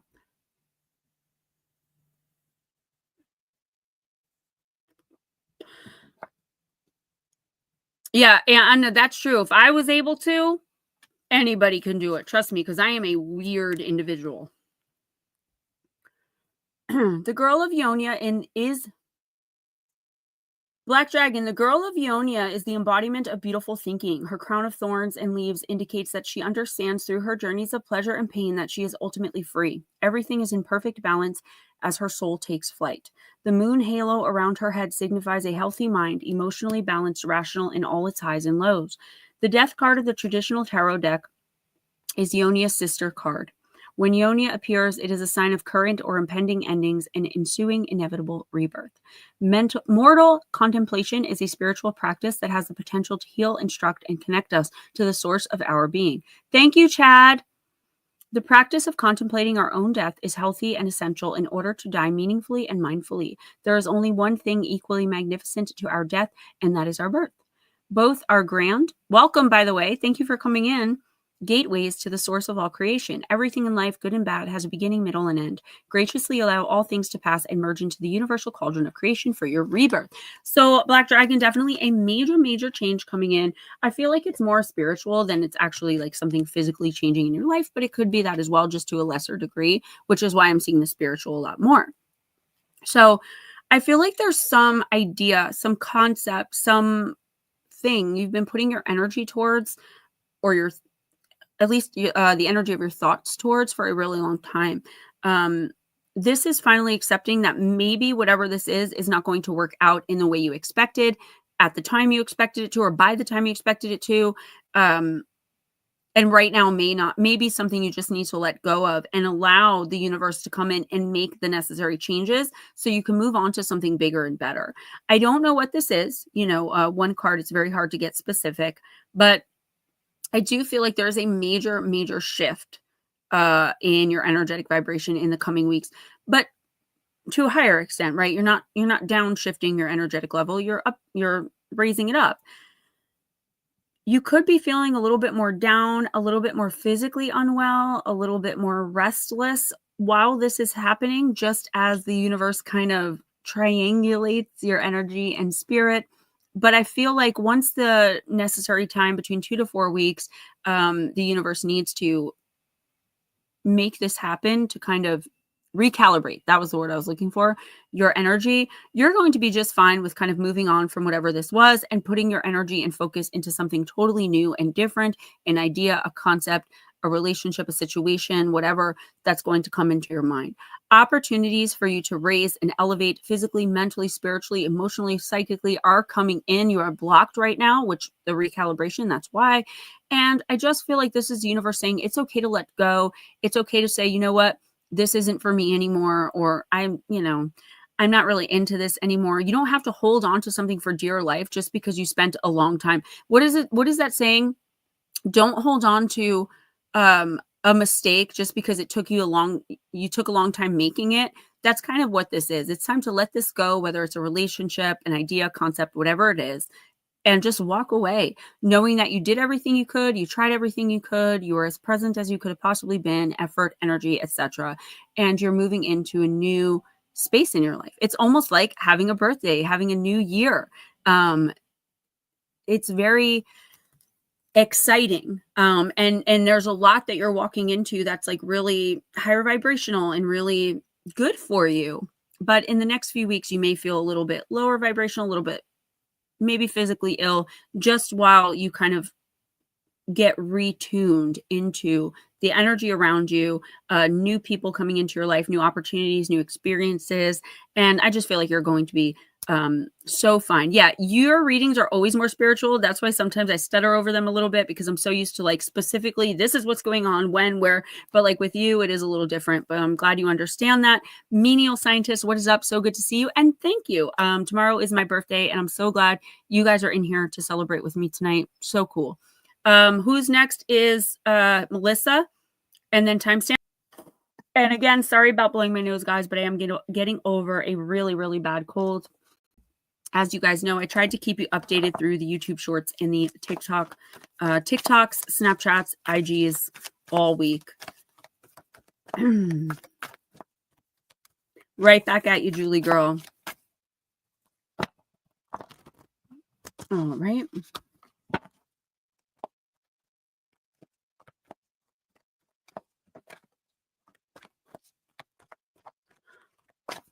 Thank you for the happy birthday. Well, it really depends. I'm more of, I mean, all mediums are psychics and all psychics aren't mediums. I am a psychic medium, even though I don't really consider myself that. I do work more with spirit, whether that be angels, ancestors, deceased loved ones, guides, random spirits, but energies and entities from other realms, dimensions, planets, galaxies. Yes, I see them often, all the time, lower vibrational, higher vibrational. I'm also, and this isn't braggadocious at all, I kind of wish it were different. I'm one of very few people who can see attachments on people. So like we gain these negative attachments as we get older. We start getting them when we're like 10 years old for all different little things. They don't really take much energy, but they're still not like good to have. But yes, I can sense them if they're cloaking, and I can see them if they're not. And I do all the time. I do have a practice of being able to shut myself down. So if you met me in the mall and asked me about like your deceased grandpa, I wouldn't be able to tell you, because I do shut myself down, because otherwise it becomes very, very, very overwhelming. And I do get physically sick a lot, but that's why I don't leave my house that much. So that's why I'm on here. But yes, it really depends on the individual person's ability. I would not say that all psychics or all psychic mediums are able to do that, but I think for the most part, most mediums should be. Thank you, Julie girl.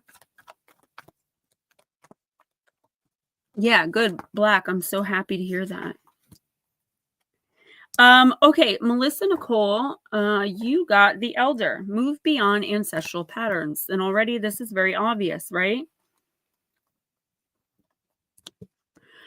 Move beyond the limitations that have been set for you by family members, past and present. Know that the energy of your spirit is more powerful than genetics and behavioral patterns. The Aboriginal people are the oldest tribal people still living on this planet. Their hunter-gatherer culture and ancient spirituality are rooted in tradition and balance with the earth. So the Aboriginal ancestors are offering you not only wisdom that will help you heal and adapt to the ever-changing planet, but also an understanding of what a spiritual life should be. The Elder is the ancestor who comes with a message of healing change. Melissa, he is an embodied soul, yet he has had journeys that go beyond the physical. Therefore, he represents a reclamation of power. When he appears, it's an acknowledgement that you have the capacity to move beyond the limitations that have been placed upon you. If you have had expectations of success, failure, sadness, or even sickness placed upon you by your family, it's important to know that you are here to create your own story. This card represents personal healing that will bring healing to your family lineage, past, present, and future. Know that you get to decide what you take on, and also know that your ancestors are rooting for you and are sorry for any setbacks they have created for you. So good night. Good night. I don't know who's leaving, but good night. Love you. Thank you for hanging out with me for my birthday stream. Melissa, this is talking about ancestral and generational patterns. So I think I've talked to you about this before, particularly with abusive relationships, and particularly in romantic abusive relationships. We carry them over from lifetime to lifetime. And if we can't grow and learn and change through them and like love ourselves the most in these situations, like love ourselves enough to not get caught up in another one again after this one ends, we will come into the next life with the same exact goals, right? So that's what I mean by generational. Ancestral means your ancestors kind of went through it. We're talking about generational curses, ancestral bounds. And I do feel like a lot of people who are in addiction, like I once was, who are in abusive relationships, who, there are so many different struggles that can be passed on. We are the generation, meaning the people alive right now, whether they're infant to 100 years old, we are the generation. We are the collective of breaking those curses and those bonds. Okay.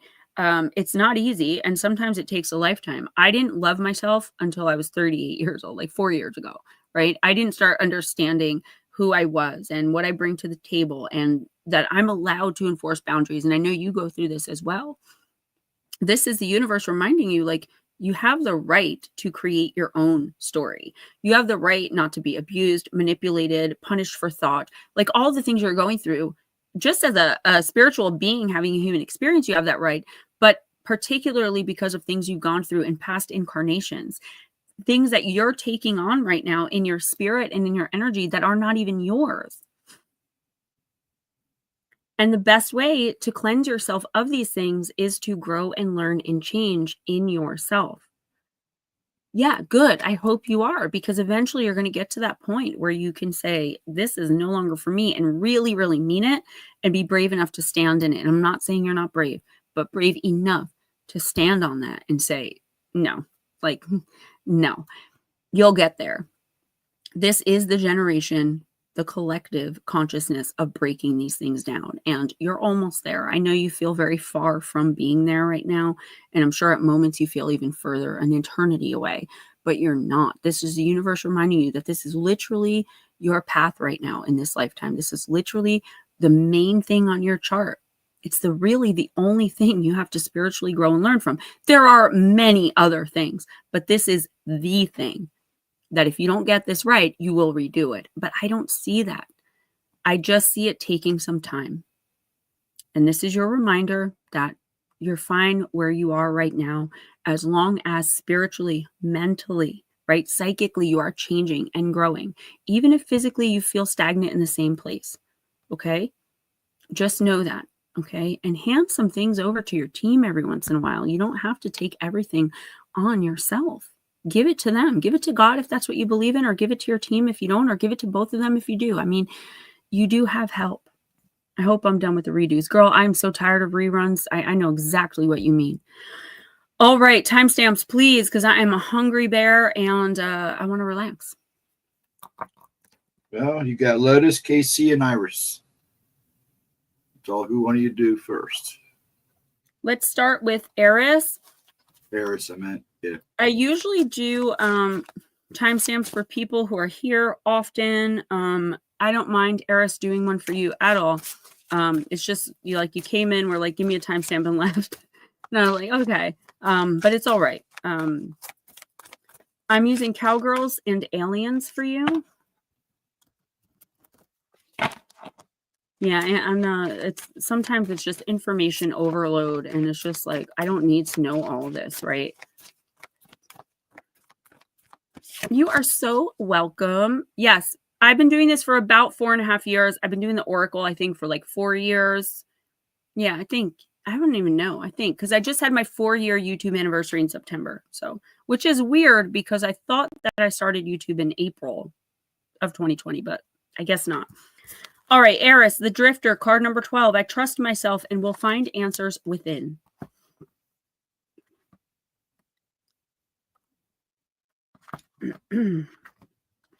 A mysterious figure, the Drifter, radiates a sense of introspection and quiet confidence. She has complete trust in herself. She doesn't fear making decisions. She wanders endlessly across the desert from spaceport to saloon. As long as she listens to her instincts, she knows she won't get lost. The Drifter tells you not to be afraid of taking time for yourself to recharge and cultivate a safe, calm space inside of your own mind.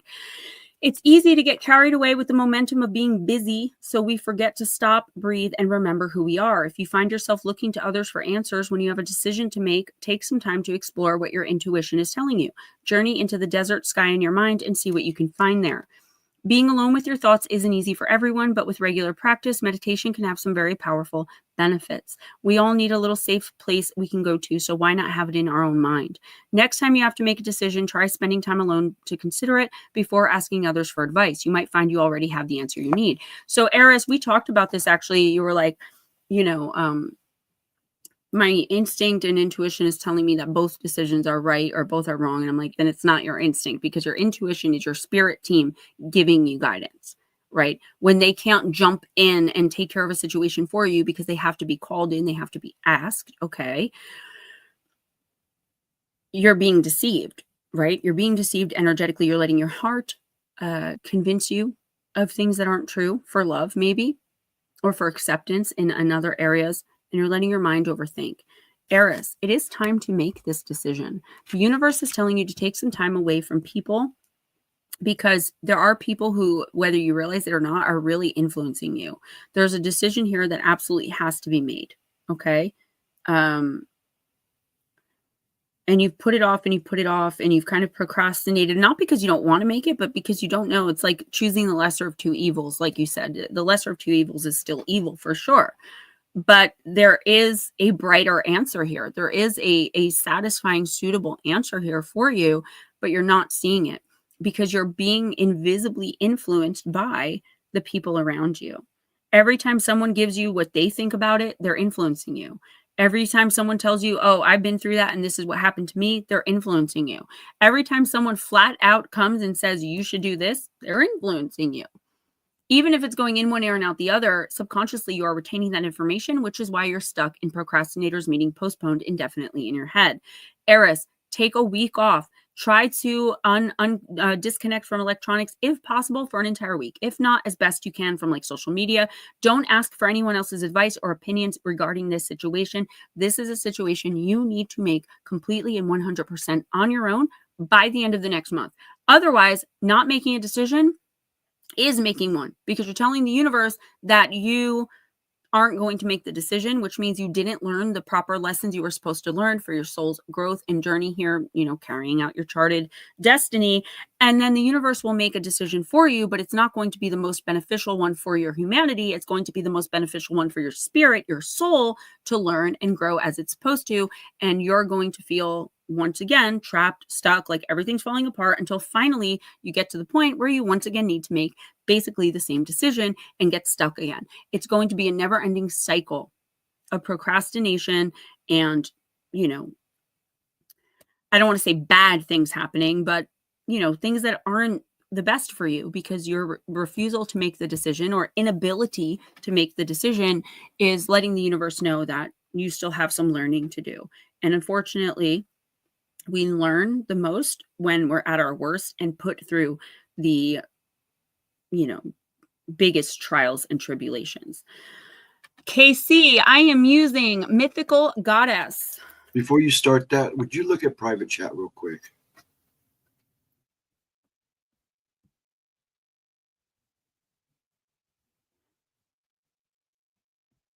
No. Cliff, are you still here? Do you need a reading?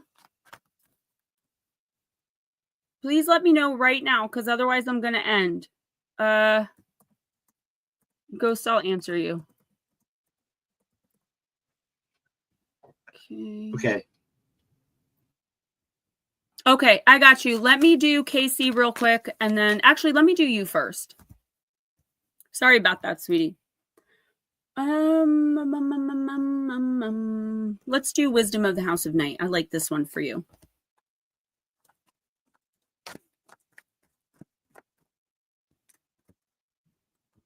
I'm a bad picker. I know that feeling. I got one of those too. Or at least I used to have one.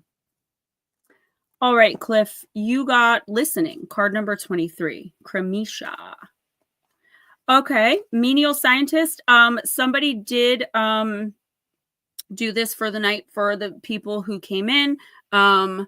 Next time, let us know right when you come in. No big deal. And then just so you know, going forward, if you don't wait till the end, it's $2 per card now. But tonight, it's okay because somebody else covered it. So hang out. Let me do Cliff. Then I'll do you. Then I'll get to my timestamp. No problem. Card number 23, Cliff. Drawing this symbol indicates that you are meant to listen to what others are saying with their gestures rather than with their words. In my house of night, there will be a beautiful girl with the skin of the color of dark honey. No, it's okay. Don't worry. Who has the gift of poetry. She is able to weave tales with great detail and expression, yet without being obvious or straightforward. Reading between the lines and finding true meaning are what are required right now. Listen and learn. What others don't say is what is important at this moment. So Cliff, this is, once again, I'm getting that feeling of like somebody, I feel manipulation again. And I don't understand, like, maybe this is just a season you're going through of like learning through things like being manipulated. I don't know if somebody's going out of their way to like manipulate you to like in like to a harmful degree, okay? But there's definitely someone here who is not saying what they mean. Okay? For example, when somebody shows you who they are, believe them, right? If somebody's telling you, "Oh, I love you so much. I can't wait to be with you." And there's no reason at all for them to be doing this and they don't talk to you for an entire week. Like, what are they showing you? Do you know what I mean?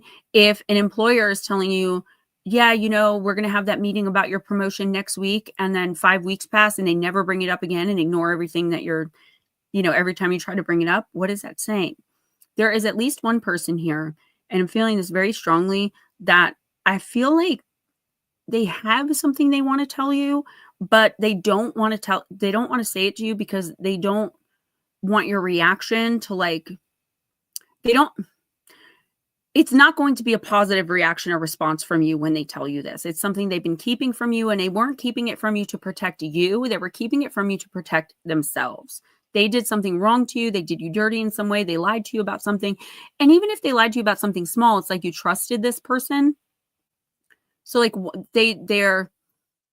it's like little things are going to give this away by the way they're behaving, maybe pulling their energy back from you, not responding as quickly to text. Or I just feel like you really need to spend some time by yourself and on your own reviewing the relationships in your life. It doesn't necessarily have to be just romantic relationships, just every person in your life. What do they bring into it and what do they take from it? And this is a really, like literally if you have to make a list, because I feel like you are overburdened with people who just take you for granted, take advantage of you, lie to you, manipulate you. And you're not a perfect person. None of us are, but you do deserve that. You deserve honesty and to be treated with respect and dignity. And for some reason, it's just like, honey, take stock of the relationships in your life, and any of those relationships that aren't based on reciprocity. I give you this energy, you transmute it and give it back in kind. Get rid of them, walk away from them, and don't feel bad about doing it. I know that's easier said than done. Okay. But I think you are to a point where most of these people you can walk away from without feeling bad about. And the people you will feel bad about, just remember that this is on them. You're doing this because you will no longer accept being treated this way. All right. It's easier said than done, I know, but if anyone can do it, I know that you can. Menial scientist. Ouch. Let's use magic of you.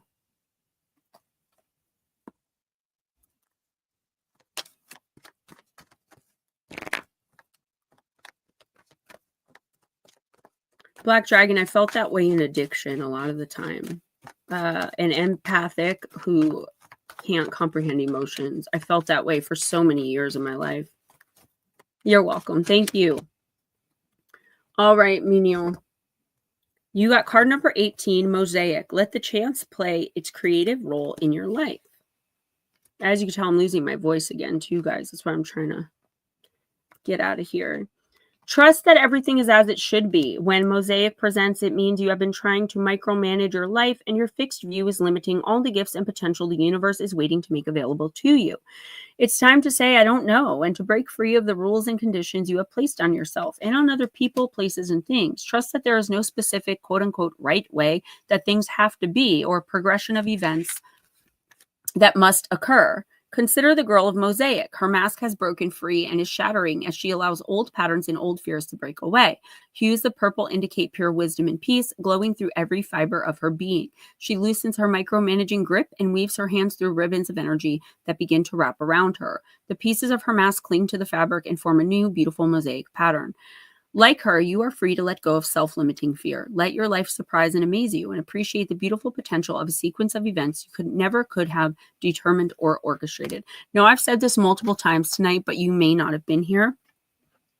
So what this card is actually saying is, in the coming weeks, you're going to be denied some things.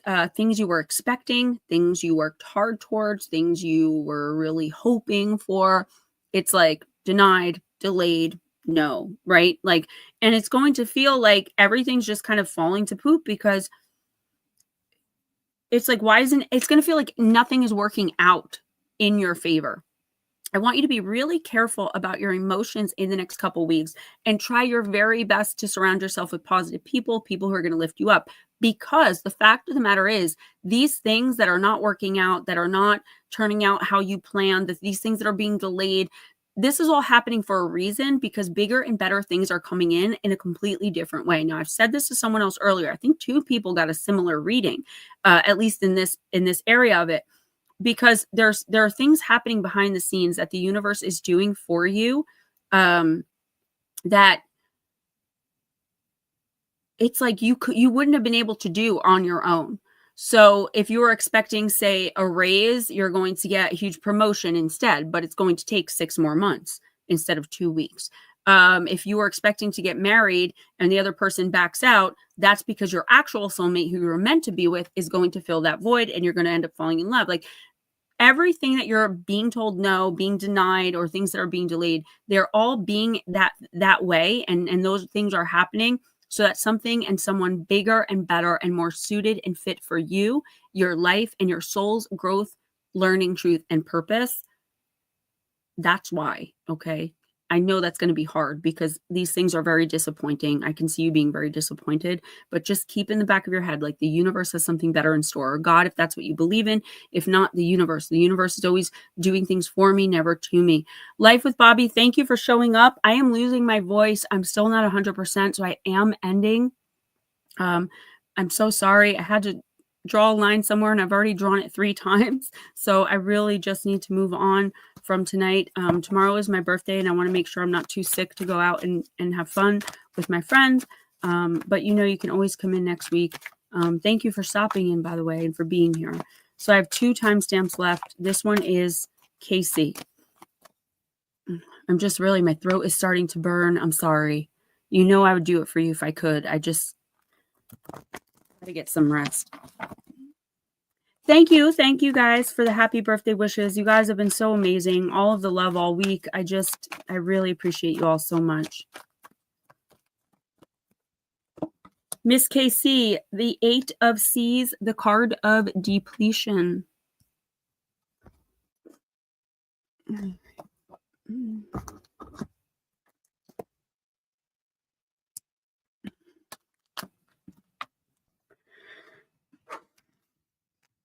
Saturn in Pisces. Beached whales lie ashore on gray sands under dull skies. There is no vitality, no light, little water and life in this landscape. This card is a caution against burnout and emotional depletion. Your heart must have the nourishment and attention it needs, or a severe toll will be taken. You are worthy of love and deserve to be surrounded with those who love and inspire you, taking time daily for your emotional well-being. It is top priority for you to nurture yourself and pay attention to your feelings so that you may realize your value in the world. Casey, you are struggling. You just had a birthday 2 days ago, right? My Pisces friend. And I feel like you lost the love of your life, right? And you say all the time, I'm learning a different way to live. I don't know how to do this, but you're managing, you're surviving at the very least, right? But we want to do more than survive. We want to live. Thank you, Aunt Edna. I love you guys. I feel like the problem is there's a part of you that doesn't want to burden other people with talking about this, but I also feel like you have tried to talk to some people about how you're feeling depleted, about how you don't know how to go on, and maybe they didn't purposely do it, but they've judged you for actions you've taken or things that you've said or feelings you've had, and that's enough to make anyone not want to talk about it anymore. But you have to find your safe space. Okay, talk about it with God if you have to.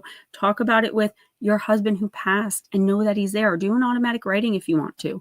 I don't know how you feel about that. So if you don't want to, that's okay too. But you have to get these emotions out, even if you're just writing them down, speaking them out loud when you're by yourself. You've got to give them. And I just feel like the people in your life, they may also be struggling. They may also just not understand, right? So I feel like you're fearful to burden other people, even though they would gladly accept that burden and help you. But I understand that as a mom.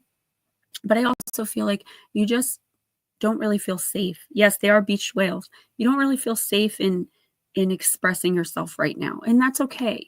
But you need to do it. So do it when you're alone by yourself. Sit there. You don't have to meditate. You could be lying in bed ready to go to sleep. Just speak out loud these feelings that you're having of inequity and sadness, and you feel maybe like you shouldn't be able to move on as quickly as you did in one area, or maybe you shouldn't have had fun that day. Like, you are dealing with a lot of survivor's guilt right now, and I feel like you just need to express it. Get it off of your chest. If not to another human being, then to spirit. All right, Lotus Girl, and then I'm out of here, guys. My voice is shot. I do have to blow my nose. Lotus Girl, I am using, excuse me, guys, the Raven's Wand Oracle.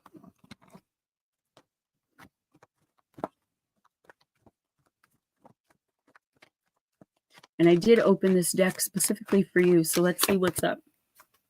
Needs before wants in the upright. Oh, here we go.